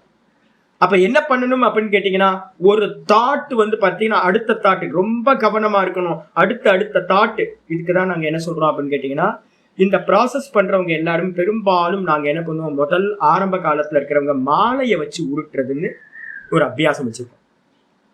மாலை இல்லாம ஆரம்பத்துல உருட்டும் போது ஜபம் பண்றதுக்கு ஒரே தாட்டை வந்து ஜபிக்கிறது அப்படின்னும் போது அப்ப என்ன அவனை மிஸ் ஆகிறதுக்கு நிறைய சான்ஸ் இருக்கு. அப்ப நமக்குள்ளார ஒரு கடிவாளம் போடுற மாதிரி என்ன பண்ணுவோம், ஒரு ஜப மாலையை வச்சுக்கிட்டு வந்து பாத்தீங்கன்னா அந்த மாலையை வந்து கரெக்டா உருட்டி அடுத்த தாட் ஒவ்வொரு மணியும் ஒவ்வொரு தாட். ஓம் நம சிவாய, ஓம் நம சிவாய, ஓம் நம சிவாய, ஓம் நம சிவாய, ஓம் நம சிவாய, ராம் ராம் ராம் ராம் ராம் ராம். அப்ப இந்த தாட் எல்லாத்தையும் நீங்க என்ன பண்றீங்க அப்படின்னு கேட்டீங்கன்னா, ஒவ்வொரு தாட்டும் தொடர்ந்து ஒரே விதமா வச்சுக்கிறதுக்கு பேர் என்னவோ அதுக்கு பேர் அபியாசம் அப்படின்னு பேர். சச்ச அபியாசோ யோக. அந்த அபியாசம் தான் வந்து பாத்தீங்கன்னா யோகம்னு பேரு.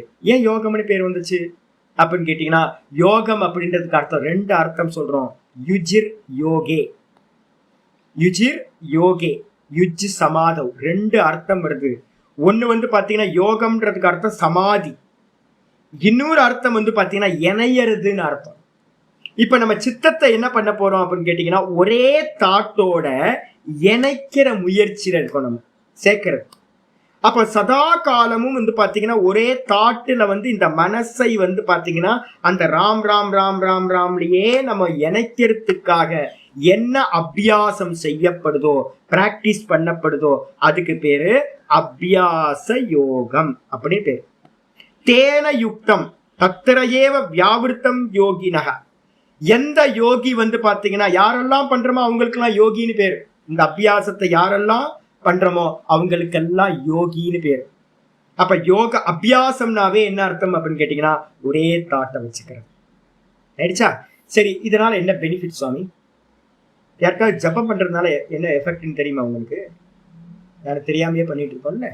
என்ன அப்படின்னு கேட்டீங்கன்னா, உள்ள உட்காரும் போதே காயத்ரி பண்றவங்களா இருக்கட்டும், இதா இருக்கட்டும், நம்ம உள்ள வரும்போதே வந்து பாத்தீங்கன்னா நாங்க சொல்லுவோம் என்னன்னு கேட்டீங்கன்னா, திக்பந்தம் அப்படின்னு ஒண்ணு இருக்கு. திக் விமோகம், திக்பந்தம்னு இதெல்லாம் இருக்கு. நியாசங்கள்லாம் பண்ணுவோம். ரிஷி நியாசம், கரநியாசம், அங்கநியாசம், ஹிருதயாதி நியாசம், இதெல்லாம் பண்றது நியாசங்கள் இருக்கு. நான் எப்பவும் சொல்லித்தரேன் உங்களுக்கு இதெல்லாம். அப்ப வந்து பாத்தீங்கன்னா அந்த நியாசங்கள்லாம் பண்ணிட்டு வந்து பாத்தீங்கன்னா நம்ம சொல்லுவோம் என்னன்னு கேட்டீங்கன்னா, ஓம் பூர்புவ சுவரோமிதி திக்பந்தா அப்படின்னு வந்து பாத்தீங்கன்னா இந்த சிட்டிகை பண்ணுவோம். ஓம் பூர்புவ சுவரோமிதி திக்பந்தா அப்படின்னு திக்பந்தம் பண்ணுவோம். திக்பந்தம் பண்ணிட்டீங்க அப்படின்னா திரும்ப திக் விமோகம் பண்றது. ஓம் பூர்புவ சுவரோமிதி திக் விமோகா இப்படின்னு பண்ணதுக்கு பிறகுதான் நீங்க அந்த இடத்தை விட்டு எந்திரிச்சு போக முடியும். திக்பந்தம் பண்ணிட்டீங்க அப்படின்னா உங்களுக்கு வந்து லாக் பண்ண மாதிரி. உங்களை லாக் பண்றதுக்கு முன்னாடியே நான் என்ன பண்ணுவேன், நான் வந்து ஒரு அபியாசம் டெய்லி பண்றேன்னு வச்சுங்களேன். நான் அபியாசத்துக்கு போறதுக்கு முன்னாடியே, ஓங்காரம் பண்றதுக்கு முன்னாடியே நான் ஃபிக்ஸ் பண்ணுவேன். இன்னைக்கு இப்போ உட்காருவேன் 3000 ஜபம். எனக்கு டைம் தெரியும், கிளாஸ் ஆரம்பிக்கிறதுக்கு டைம் என்ன. நான் சில சமயம் முன்னாடி எந்திரிப்பேன், சில சமயம் பின்னாடி லேட் ஆகும். அப்ப எந்த டைம் எனக்கு என்ன 1 மணி நேரம் இருக்கா, இல்ல 3/4 மணி நேரம் இருக்கா, இல்ல 1/2 hour இருக்கா, அந்த டைம்ல எவ்வளவு ஜபம் பண்ண முடியும் அப்படின்னு எனக்கு தெரிஞ்சிடும். ப்ராக்டிஸ் இவ்வளோ இருக்கு. அப்ப அதனால நான் உட்காரும் போதே இன்னைக்கு நான் 3000 ஜபம் பண்ணணும், 1/2 மணி நேரம் தான் டைம் இருக்கு அப்படின்னு ஃபிக்ஸ் பண்ணிக்கிறேன். உட்கார்ந்ததுக்கு பிறகு இந்த மாலையை உருட்ட ஆரம்பிச்சோம் அப்படின்னா எனக்கு சாய்ஸ் இல்லவே இல்லை. என்னன்னு கேட்டீங்கன்னா, அந்த 3000 ஜபத்தை வந்து பாத்தீங்கன்னா 3000 ஜபம் முடிச்சதுக்கு பிறகுதான் நான் எந்திரிக்கிறேன். இது கண்ட்ரோல். இது வந்து பாத்தீங்கன்னா நம்ம பிரேக்கை வந்து பாத்தீங்கன்னா நம்ம கையில வச்சுக்கிறோம். இதுல என்ன பண்றோம் அப்படின்னு கேட்டீங்கன்னா, இந்த தாட்டை ஃபிக்ஸ் பண்ணிட்டோம்ல, 3000 ஜபம் நான் பண்ண போறேன். காயத்ரி பண்றவங்க என்ன பண்ணுவாங்க, ஒரு 108 ஜபம் பண்றதுக்கு ஒரு 15 நிமிஷம் ஆகும். 200 பண்றதுக்கு வந்து பாத்தீங்க அப்படின்னா 2 மாலை உருட்டுறதுக்கு ஒரு 1/2 மணி நேரம் ஆகும். அவங்களும் என்ன பண்ணுவாங்க, ஃபிக்ஸ் பண்ணிப்பாங்க. நமசிவாய மந்திரம் பண்றவங்களும் என்ன பண்ணிருக்காங்க, நான் வந்து பாத்தீங்கன்னா புரஸ்சரணம் பண்றவங்களுக்குலாம் சொல்லியிருக்கேன், ஒரு நாளைக்கு 1000 பண்ணுங்க அப்படின்னு. அப்ப நம்ம உட்காரும் போதே வந்து பாத்தீங்கன்னா 1000 ஜபம் நமசிவாய பண்ண போறேன் அப்படின்னு உட்காருறீங்க. இப்ப என்ன தெரியுங்களா, இன்டைரக்டா நீங்க என்ன பண்றீங்க, அடுத்த தாட் என்னன்னு தெரியுமா உங்களுக்கு? இப்போ அடுத்த தாட் என்ன உங்களுக்கு யாருக்காவது நெஞ்ச தொட்டு சொல்லுங்க பார்க்கலாம். சுவாமி எனக்கு அடுத்த தாட் இது வரப்போகுது சாமி, தெரியுமா?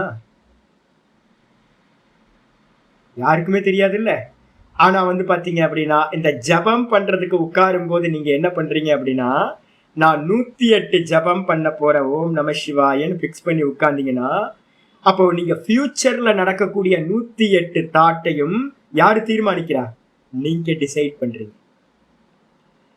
இது சாதாரணமா இருக்கும் போது 108 தாட்டு என்ன வரும்னு உங்களுக்கு தெரியாது. இப்ப நீங்க ஜபத்துல உட்காரும் போது என்ன தெரிஞ்சிடும் கேட்டீங்கன்னா, நான் 108 ஃபியூச்சர்ல வரக்கூடிய 108 தாட்டும் நான் ஹோல்டு பண்றேன், நான் நிச்சயம் பண்றேன்.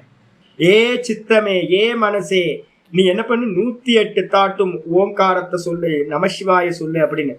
ஓம் நம சிவாய, ஓம் நம சிவாய, ஓம் நம சிவாய. அடுத்த தாட்டு ஓம் நம சிவாய, அடுத்த தாட்டு ஓம் நம சிவாய, அடுத்த தாட்டு ஓம் நம சிவாய. இதே மாதிரி ஒவ்வொரு தாட்டையும் நீங்க என்ன பண்றீங்க, மெதுவா மெதுவா ஹோல்டு பண்ண ஆரம்பிக்கும். உங்க ஹோல்டுக்குள்ளார கொண்டு வரீங்க. ஜபத்தோட தாற்பயம் வந்து பாத்தீங்கன்னா இதுதான். அப்போ மெதுவா மெதுவா மெதுவா 100 ஜபம், 200 ஜபம், 300 ஜபம், 400 ஜபம், 500 ஜபம், 1000 ஜபம், 2000 ஜபம், 3000 ஜபம். இப்ப ஓங்காரத்துல நாங்க வந்து பாத்தீங்கன்னா 12000 ஜபம் சன்னியாசிகள் நாங்க டெய்லி நித்தியம் வந்து எங்களுக்கு விதி இருக்கு. அப்ப 12000 ஜபம் அப்படின்னும் போது குறைஞ்சபட்சம் ஒரு 2 மணி நேரம் ஜபத்துக்காக கொடுக்க வேண்டியிருக்கும். அப்ப 2 மணி நேரம் சித்தத்துல வந்து பாத்தீங்கன்னா நான் என்ன பண்றேன் அப்படின்னா 2 மணி நேரத்தோட நிச்சயத்தை நான் என்ன பண்றேன், கொண்டு வரேன். புரஸ்சரணம் பண்றோம் அப்படின்னா, புரஸ்சரணம்ன்றது வந்து பாத்தீங்கன்னா சொல்றேன், 1 கோடி ஜபம் பண்றோம். இப்ப நாங்க ஒரு 4-5 வருஷத்துக்கு முன்னாடி ஒரு 4-5 சாதுக்கள் சேர்ந்து வந்து பாத்தீங்கன்னா ஒவ்வொரு கோடி அவங்கவுங்க பண்ணோம். 1 கோடி ஜபம் பண்றதுக்கு 1 year ஆயிடுச்சு. 1 கோடியே 11,11,110 110. அப்போ 1 கோடியே 11 லட்சம் ஜபம் பண்ணணும்னா 1 year ப்ரோக்ராம். ஒரு நாளைக்கு எவ்வளவு ஆகும் அப்படின்னு கேட்டீங்கன்னா, ஒரு நாளைக்கு வந்து பாத்தீங்கன்னா மினிமம் 35,000-40,000 ஜபம் பண்ணணும். ஓகா, 35,000 ஜபம்னா என்ன அர்த்தம்? 35,000 தாட்டு. ஜபம்னா ஜபம் எடுக்காதீங்க, 35,000 தாட்டு. அப்ப நாங்க டெய்லி என்ன பண்ணுவோம்னு கேட்டீங்கன்னா, ஒரு இந்த வாரத்துக்கு இவ்வளவு ஜபம் பண்ணணும் அப்படின்னு, இந்த மாசத்துக்கு இவ்வளவு ஜபம் பண்ணணும்னு ஒரு கவுண்டிங் இருந்தா தான் நாங்க 1 இயர் முடிக்கும் போது இந்த சிவராத்திரில இருந்து அடுத்த சிவராத்திரிக்கு முடிக்க முடியும்னு வச்சுப்போம். அப்ப என்ன பண்ணுவோம்னு கேட்டீங்கன்னா, நாங்க உட்காரும் போதே ஒரு நாளைக்கு இன்னைக்கு இத்தனை ஜபம் பண்ணணும் அப்படின்னும் போது நீங்க தீர்மானிக்கிறீங்க, இத்தனை தாட்டு நான் டிசைட் பண்ற மாதிரி தான் இருக்கணும் அப்படின்னு. இப்ப நீங்க 108 ஜபத்தை பண்றதுக்குன்னு டிசைட் பண்றீங்க. இப்ப உட்காடுறீங்க, நீங்க 108 ஜபத்தை பண்றதுன்னு கண்ணை மூடி உட்கார்ந்துடுறீங்க. திக் விமோகம் நல்லா தெரிஞ்சுங்க. திக் விமோகம் பண்ணணும்னா என்ன பண்ணணும்? ஒரே தாட்டு போகணும். கண்ணை திறந்தா என்ன ஆகும்? போறவங்க எல்லாம் பார்த்துட்டு இருக்கோம். யாரு போனாங்களோ அவங்க எல்லாம் பத்தியில யோசனை போகும். அப்ப வந்து பாத்தீங்கன்னா கண்ணை க்ளோஸ் பண்ணணும், அதுக்கப்புறம் காதை க்ளோஸ் பண்ணணும், எல்லாத்தையும் க்ளோஸ் பண்ணிட்டு கண்ணை மூடி வந்து பாத்தீங்கன்னா சொஸ்தமா ஒரு இடத்துல உட்காந்துட்டு ஓம் நம சிவாய ஓம் நம சிவாய ஓம் நம சிவாயன்னு உள்ளுக்குள்ளார மனசுக்குள்ளார சொல்ல ஆரம்பிக்கிறீங்க. இதுல உங்களுக்கே தெரியாம வந்து பாத்தீங்கன்னா வெளியில அப்பப்போ வெளியில போயிடும், திரும்ப இழுத்துட்டு வந்து வைக்கணும்.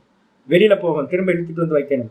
வெளில போகும், திரும்ப இழுத்துட்டு வந்து வைக்கணும். அப்படி பண்ண பண்ண பண்ண மெதுவா 108 ஜபத்துல ஆரம்பத்துல ஒரு 60 ஜபம் நமசிவாய இருக்கட்டும், மீதி இருக்கிற 40 தாட்டு போயிட்டோம், வேஸ்ட். அது எங்கெங்க போச்சு, ஊரெல்லாம் போய் சுத்தி தெரிஞ்சுது, வச்சிருங்க. அப்ப அந்த 60 தாட்டு வந்து பாத்தீங்கன்னா யாரு பண்ணிருக்கா? 60 தாட்டுக்கும் நீங்க மாஸ்டரா இருந்திருக்கீங்க. உங்களோட சித்தத்தோட கண்ட்ரோல் வந்து பாத்தீங்கன்னா ஃபியூச்சரோட சித்தத்தை வந்து பாத்தீங்கன்னா நீங்க 40 தாட்டை உங்க ஹோல்டு கொண்டு வந்திருக்கீங்க. இது மெதுவா இன்க்ரீஸ் ஆக இப்ப நான்லாம் வந்து ஜபம் பண்றேன்னு வச்சுக்கலாம், நிறைய அபியாசம் 20 வருஷமா அபியாசம் பண்ணிட்டு இருக்கேன். இப்ப எனக்கு வந்து பாத்தீங்கன்னா 3வது தாட்டு வந்து நான் என்ன பண்ணுவேன், ஓங்காரம் சொல்ல ஆரம்பிக்கிறேன்னா கண்ண மூடி ஓம் ஓம் ஓம் 3வது தாட்டுக்கு வந்து நான் என்னோட ஹோல்டு கொண்டு வருவேன். 3வது தாட், 3வது ஜபம். பிராணனை வந்து பாத்தீங்கன்னா விசேஷமா பிராணனை வந்து வேற மாதிரி கொண்டு வருவோம், ஊர்துவ பிராணன்னு பேர்.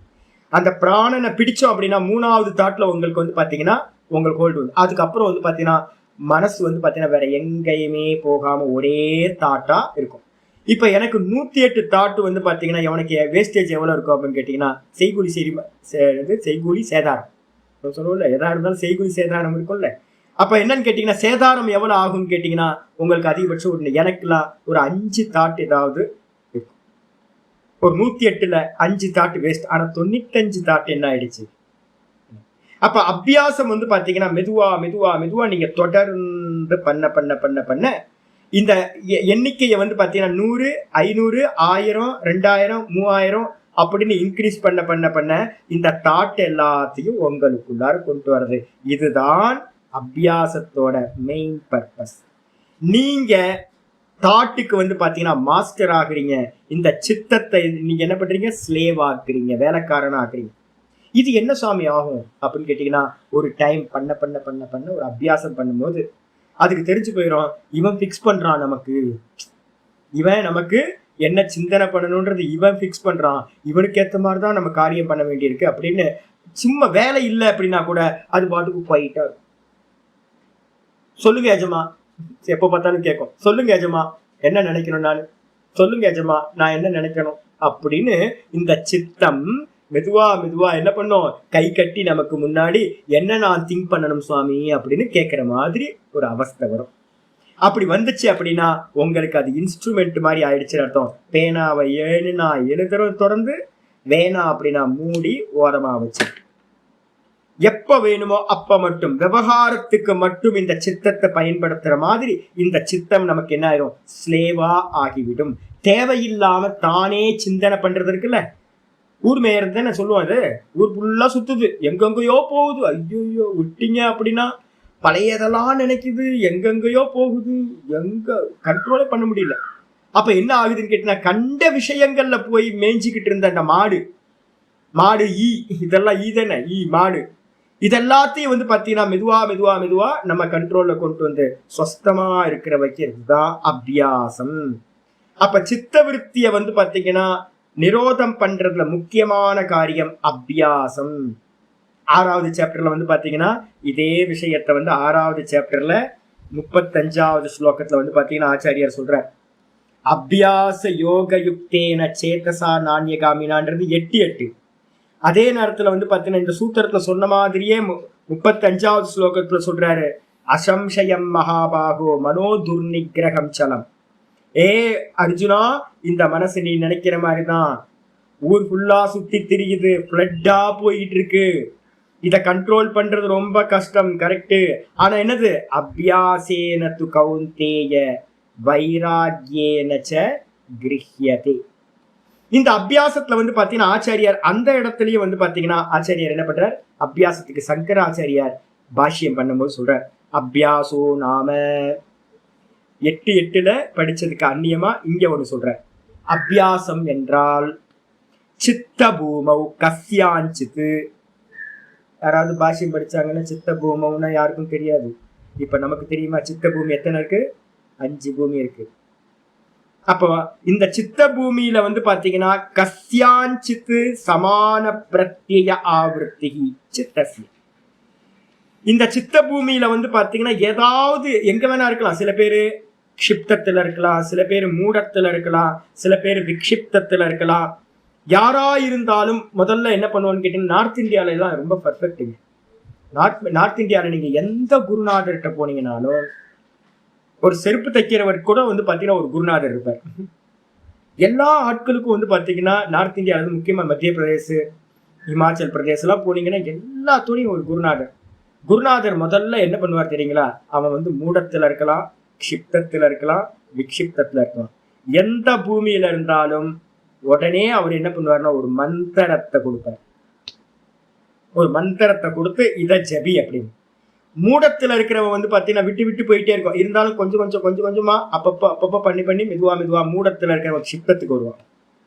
க்ஷிப்தத்துல இருக்கிறவன் மெதுவா இந்த ஆவருத்தியை மெதுவா பண்ண ஆரம்பிப்பான். விட்டு மெதுவா 20-30 வருஷத்துக்குள்ளார மெதுவா அந்த ஜபம் வந்து அவனை மெதுவா கை தூக்கி விட்டுரும். மெதுவா க்ஷிப்தத்துல இருக்கிறவன் விக்ஷிப்தத்துக்கு வந்துடுவான்.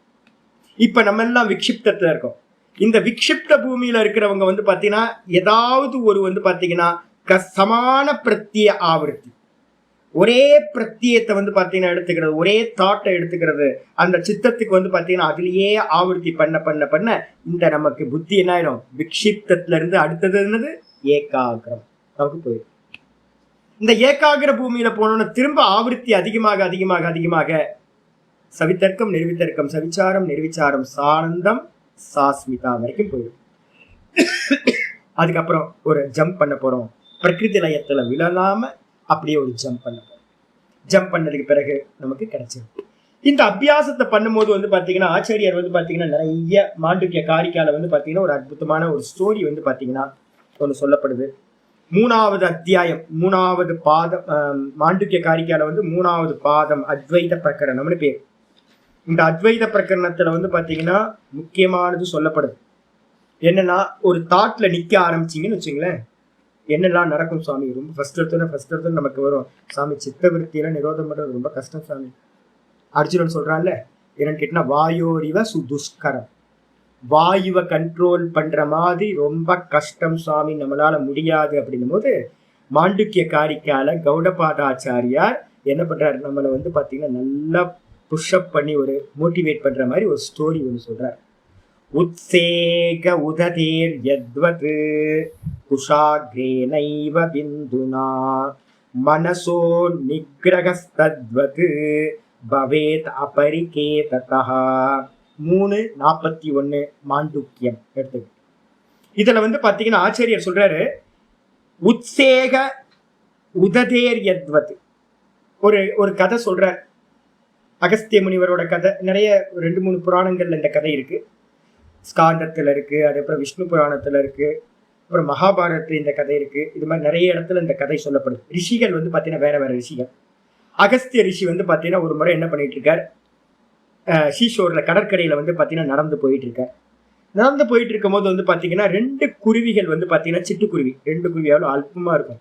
இந்த சிட்டுக்குருவிகள் என்ன பண்ணிருக்குன்னா இந்த பக்கம் அந்த பக்கம், இந்த கடலுக்கும் கடற்கரைக்கும் இந்த பக்கம் அந்த பக்கம் ஜம்ப் பண்ணி போயிட்டு வந்துட்டு இருக்கு. பறந்து இப்படி போயிட்டு வந்துட்டு இருக்கு. பாக்குறாரு, என்ன தூரத்துல பாக்குறாரு, என்னடா இது குருவிகள் வந்து இந்த பக்கம் அந்த பக்கம் போயிட்டு இருக்கே அப்படின்ட்டு அவர் தன்னோட ஞான திருஷ்டியில வந்து பாத்தீங்கன்னா திருக்காலைக்கு அவர் வந்து பாத்தீங்கன்னா தன்னோட ஞான திருஷ்டியில பாக்குறாரு, என்ன எதுக்காக இந்த குருவிகள் பறக்குது அப்படின்னு. இந்த குருவிகள் என்ன ஆச்சு அப்படின்னு கேட்டீங்கன்னா, பெண் குருவி வந்து பாத்தீங்கன்னா முட்டையிட்டு கடற்கரை ஓரமா முட்டையிட்டு வச்சு பாதுகாத்துக்கிட்டு இருக்கு. ஆண் குருவி என்ன பண்ணுது, டெய்லி வந்து பாத்தீங்கன்னா ஃபுட்டை கலெக்ட் பண்றதுக்காக வெளியில போகும், ஃபுட்டை கலெக்ட் பண்ணிட்டு வரும். இது ரெகுலரா நடந்துட்டு இருந்துச்சு. பெண் குருவி முட்டையை அடகாத்துக்கிட்டு இருக்கு. ஒரு டைம் என்ன ஆச்சு அப்படின்னு கேட்டீங்கன்னா, கடற்கரையில இருந்து பெரிய ஒரு வேவ் வந்துச்சு. கடல் அலை வந்து பாத்தீங்கன்னா அந்த முட்டை எல்லாத்தையும் கொண்டுட்டு போயிடுச்சு. கொண்டு போனோன்னே அந்த பெண் குருவிக்கு வந்து பாத்தீங்கன்னா ஒய்ஃபுக்கு வந்து ரொம்ப துக்கமாயி போச்சு. ஐயோ முட்டையெல்லாம் போச்சே அப்படின்னு துக்கப்பட்டுட்டு இருக்கும் போது வந்து பாத்தீங்கன்னா ஆண் குருவி வருது. ஆண் குருவி வந்து என்ன ஆச்சு அப்படின்னா, இல்ல இல்ல கடல் அலை எல்லாத்தையும் கொண்டு போயிடுச்சு. இதுக்கு போய் எதுக்குப்பா கவலைப்படுற? கடல் கடல் தானே கொண்டு போச்சு, எங்க போகுது? உள்ளதானே இருக்கும், கடலுக்குள்ளதானே நம்ம முட்டை இருக்கும். நம்ம என்ன பண்ணுவோம் அப்படின்னு கேட்டீங்கன்னா, இந்த தண்ணி கடல் தண்ணி எல்லாத்தையும் எடுத்து இந்த பக்கம் விட்டுருவோம். முட்டை வந்து பாத்தீங்கன்னா உள்ளதான் இருக்கும், நம்ம முட்டையை எடுத்துக்கலாம் அப்படின்னு அது வந்து சொல்லுச்சு. சொன்ன மாத்திரத்துல இந்த ஆண் குருவியும் பெண் குருவியும் நாள் ஃபுல்லா காலையில இருந்து ஃபுட் எடுக்கிறதுக்கு மட்டும் வெளியில எங்கேயா போகும். மீதி நேரம் ஃபுல்லா காலையில இருந்து ராத்திரி வரைக்கும் வந்து பாத்தீங்கன்னா ஒரே வேலை. என்ன வேலைன்னு கேட்டீங்கன்னா, இந்த பக்கம் தண்ணி எடுத்து இந்த பக்கம் ஊத்துறது. குருவியோட அழகு எவ்வளவு பெருசுங்க இருக்கும். அது என்ன பண்ணுச்சுன்னு கேட்டீங்கன்னா, ஒரு உபாயத்தை பண்ணுச்சு. ஒரு புல்ல எடுத்துக்கிச்சு கையில, வாயில ஸ்ட்ரா மாதிரி ஒரு புல்ல எடுத்துட்டு அந்த புல்லுனால எவ்வளவு தண்ணி வருமோ அந்த தண்ணிய வந்து எடுத்து எடுத்து இந்த பக்கம் ஊத்திக்கிட்டே இருக்குங்க. இவர் பாக்குறாரு, பார்த்தா அகஸ்திய முனிவர் பாக்குறாரு, தெரிஞ்சு போச்சு குட்டிங்க குருவிங்க இந்த காரியத்துல ஈடுபட்டு இருக்குன்னு பாக்குறாரு. ஆனா வந்து பாத்தீங்கன்னா உற்சாகத்தோட வீரியத்தோட எந்த ஒரு அசிரத்தையும் இல்லாம சிரத்தையோட இந்த குருவிகள் இந்த காரியத்தை பண்ணிட்டு இருக்கும் போது பாத்துட்டாரு, ஆஹா நல்ல உற்சாகத்தோட பண்ணுதுங்களே அப்படின்னு அவர் என்ன பண்றார், ஒரு அனுகிரகம் பண்றார். அந்த முட்டையெல்லாம் எடுத்து கடற்கரை ஓரத்துல வச்சிடுறார். வச்சோட இந்த குருவிங்க என்ன நினைச்சுக்குது, ஆஹா பாத்தியா பாத்தியா, ஆண் குருவி சொல்லுது, பாத்தியா பாத்தியா நான் சொன்னேன்ல முட்டையெல்லாம் வந்து பாத்தீங்கன்னா கடல்ல தான் இருக்கும், தண்ணி எடுத்து இந்த பக்கம் ஊத்துனா முட்டை கிடைச்சிரும்னு சொன்னது பாத்தியா, கிடைச்சிருச்சு பாத்தியா அப்படின்னு. இந்த பின்னாடி ரிஷி வந்து பண்ணின எந்த காரியமும் தெரியவே தெரியாது. இதுங்க என்ன பண்ணிடுச்சு, முட்டையை அடைஞ்சிச்சு போயிடுச்சு. இந்த ஸ்டோரி இது சொல்றது. இதுதான் இங்க வந்து பாத்தீங்கன்னா அத்வைத பிரகரணம்னு மாண்டுக்கிய காரிக்கால மனோ நிகிரகத்தை பத்தி பேசும்போது கௌடபாத ஆச்சாரியா சொல்றாரு, உத்சேக உததேர் யத்வத். புராணத்துல சொல்லப்பட்ட அந்த குருவிகள் வந்து பாத்தீங்கன்னா எப்படி புல்லோட நுனிய வச்சு கடலை வத்த பண்ணுச்சோ, கடலை வத்த பண்ணுச்சா, கடல்ல வத்த பண்ணல. தெய்வம் அத்திர பஞ்சமம், தெய்வம் ச அத்திர பஞ்சமம். 100% நம்ம கேரளால சொல்லுவாங்க 100% வந்து பாத்தீங்கன்னா புருஷார்த்தம், 100% வந்து பாத்தீங்க அப்படின்னா தெய்வம், 400% ஈஸ்வரன் 100%. அப்படி வச்சுக்கிட்டீங்க அப்படின்னா உங்க பிரயத்தனம் என்ன ஆகும்னா பலன் கொடுக்க ஆரம்பிச்சிடும். இந்த குருவிங்க மட்டும் ஐயோ போச்சுப்பா இதெல்லாம் முடியாது, கடலுக்குள்ள இருக்க தண்ணியெல்லாம் நாம எடுத்து ஊத்தலாம் முடியாது, போனதுதான் அப்படின்னு ரொம்ப உற்சாகம் இல்லாம இருந்துருந்துச்சு அப்படின்னா இந்த ரிஷியோட கருணா கிருபா வந்து பாத்தீங்கன்னா வந்தே இருக்காது. அப்ப ஈஸ்வரன் எப்ப நமக்கு வந்து பாத்தீங்கன்னா அனுகிரகம் பண்றாரு அப்படின்னா, ஒரு பெர்சன், இப்ப நானே நினைப்பேன் யாராவது ஒர்க் பண்றாங்க அப்படின்னா, சாமி எனக்கு ஆசீர்வாதம் பண்ணுங்க. ஆசீர்வாதம் வந்து பாத்தீங்கன்னா நம்ம நினைச்சிட்டு இருக்க சப்தம்னு இல்ல. யாரு வந்து பாத்தீங்கன்னா கஷ்டப்படுறாங்களோ, யாரு வந்து பாத்தீங்கன்னா ஒர்க் அவுட் பண்றாங்களோ, முயற்சி பண்றாங்களோ அவங்க மேல வந்து பாத்தீங்கன்னா அனுகிரகம் தன்னால உண்டாகும். நீங்க கேட்கவே வேணாம். அப்ப ஆச்சாரியர் சொல்றாரு மனசோ நிகிரக தத்வத். எப்படி வந்து பாத்தீங்கன்னா இந்த குருவிகள் வந்து குஷாகிரேன புல்லோட நுனிய வச்சுக்கிட்டு இந்த கடலை வற்ற செய்தனவோ, முட்டையை அடைந்தனவோ, அதே மாதிரி என்ன பண்ணணும், மனசோ நிகிரக தத்வத். மனச நிகிரகம் பண்ண வேண்டும் அந்த குருவிகள் மாதிரியே. எப்படி பண்ணணும், பவேத் அபரிகேததா. எந்த ஒரு மனசோட வந்து பாத்தீங்கன்னா இதுவும் விடாமுயற்சியை விட்டு ஐயோ அப்படின்னா எப்படா அப்படின்னு அலுப்புலாம் இல்லாம, அபரிகேதம்னா உற்சாகத்தோட, வீரியம். அதனாலதான் பாஷிக்காரர் இங்க என்ன யூஸ் பண்றாரு, இதுக்கு வந்து யூஸ் பண்ண மாதிரி சொல்றாரு, வீரியம் கூட என்ன இருக்கணும், உற்சாகம். வீரியத்தோட எப்படியாவது அடைஞ்சால் மகாதேவி, அடையாவிட்டால் மரணதேவி, செத்தாலும் பரவாயில்ல சாமி எப்படியாவது இந்த ஹோல்டுல கொண்டு வரணும் அப்படின்னு ஒரு வீரியத்தோட ஆரம்பிக்கும் போது என்ன உற்சாகம் இருந்துச்சோ அதே உற்சாகத்தோட என்ன பண்ணணும், இந்த மனசோட நிகிரகத்தை செய்ய வேண்டும். சரி, மனசோட நிகிரகத்தை வந்து பாத்தீங்கன்னா எப்படி சுவாமி பண்றது அப்படின்போது நான் வந்து நாளைக்கு உங்களுக்கு இந்த அத்வைத பிரகரணத்துல இருக்கிற ஸ்லோகங்கள்லாம் கொஞ்சம் எடுத்து காட்டுறேன் உங்களுக்கு. அப்ப அபியாசம் அப்படின்றதுக்கு அர்த்தமே என்ன அப்படின்னு கேட்டீங்கன்னா, ஏதாவது ஒன்னு எடுத்துக்க போறோம். யாரு வேதாந்தம் படிக்கிறீங்களோ அவங்களுக்கு எல்லாத்துக்கும் ஒரே ஒரு உபாயம் தான் சொல்லியிருக்கோம், ஓம் இத்யேகாக்ஷரம் பிரம்ம. இப்ப யோக சாஸ்திரம் எடுக்கிறீங்க, யோக சாஸ்திரத்திலையும் வந்து பாத்தீங்கன்னா நான் உங்களுக்கு எல்லாத்துக்கும் பிரிஸ்கிரைப் பண்ண போறது தஸ்ய வாச்சக பிரணவா சொல்ல போறார் ஆச்சாரியார். எந்த தாட் எடுத்துக்கிறது? ஈஸ்வரனோட நாமா எது அப்படின்னா ஓங்காரம் எடுக்க போறோம். அந்த ஓங்காரத்திலேயே வந்து பாத்தீங்கன்னா சதா காலமும் சித்தத்தை வந்து ஓம் எங்கெல்லாம் சமயம் கிடைக்குதோ, விவகாரம் இருந்துச்சுன்னா விவகாரம் பண்ணுங்க, விவகாரம் இல்லைன்னா மனசுக்குள்ளார சதா காலமும் இந்த சித்த விருத்தி என்ன இருக்கட்டும், சமான சித்த விருத்தியா இருக்கட்டும். ஒரே சித்த விருத்தி ஓம் ஓம் ஓம் ஓம்னு மனசுக்குள்ளாரையே சொல்றது. தனியா இருந்தீங்க அப்படின்னா யாரும் இல்லை, சுத்தி வீட்டுக்குள்ளார இருக்கீங்க, அப்ப தனியா இருக்கும்போது என்ன பண்ணலாம்? வாயை விட்டே வந்து பாத்தீங்கன்னா ஓம் ஓம் ஓம் ஓம் சொல்றது. விட்டுட்டீங்கன்னா என்ன ஆகும்? சித்தம் எதை நினைக்கும்? சாக்கடையில போய் கால் வைக்கும். ஏற்கனவே உள்ள நிறைய சாக்கடையெல்லாம் வச்சிருக்கோமா, அந்த ஃபைலை போய் ஓப்பன் பண்ணி அதுல இருந்து துக்கத்தை எடுத்து தனக்கு மேலே தானே மண்ணை போட்டுக்கிட்டு துக்கப்பட்டுட்டு, ஐயோ அவன் அப்படி சொல்லிட்டானே இப்படி சொல்லிட்டானே, அங்க போன போது என்ன இவ்வளவு அவமதிச்சுட்டாங்களே, எனக்கு துரோகம் பண்ணிட்டாங்களே, இப்படி பண்ணிட்டாங்களே, அப்படி ஆச்சு இப்படி ஆச்சு, மனசு வந்து சஞ்சலப்பட்டு துக்கி ஆயிடும்.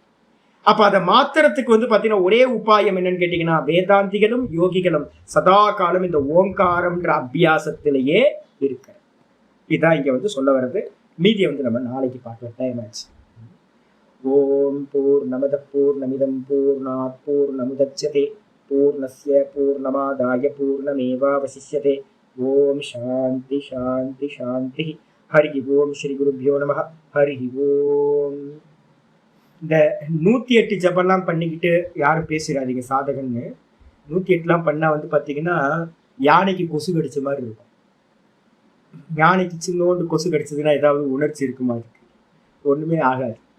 அப்ப சாதகன் அப்படின்னாவே நாங்க என்ன பண்ணுவோம், காயத்ரி பண்றவங்கள ஒரு நாளைக்கு 1000 காயத்ரி பண்ணினாதான் அவனை வந்து ஒரு சாதகன்ற கேட்டகரிக்கு கொண்டு வருவோம். அதே மாதிரி ஜபம் வந்து பாத்தீங்கன்னா ஒரு 2 மணி நேரம் ஜபத்துக்கு உட்கார்ந்தாதான், ஒரு நாளைக்கு 2 மணி நேரம் சித்த விருத்திய நிரோதம் பண்றதுக்காக ஒரு அபியாசத்துல ஈடுபட்டாதான் மினிமம் சாதகன் ஒரு லைசன்ஸ் கிடைக்கும். அதுக்கப்புறம் கிரேட்லாம் இருக்கு, நீங்க பாஸ் ஆகுறதெல்லாம். மினிமம் 2 hours நீங்க விருத்தி நிரோதத்துக்காக என்ன அபியாசம் பண்றீங்க, இதுதான் முக்கியம். ஏதாவது ஒண்ணு எடுத்துங்க, காலையில 1 மணி நேரம், சாயந்தரம் 1 மணி நேரம், இல்லைன்னா வந்து பிரிச்சு கூட வச்சுக்கிட்டு வந்து பாத்தீங்கன்னா ஈடுபட்டே ஆகணும். அபியாசத்தினால தான் சித்த விருத்திய நிரோதம் செய்ய முடியும்.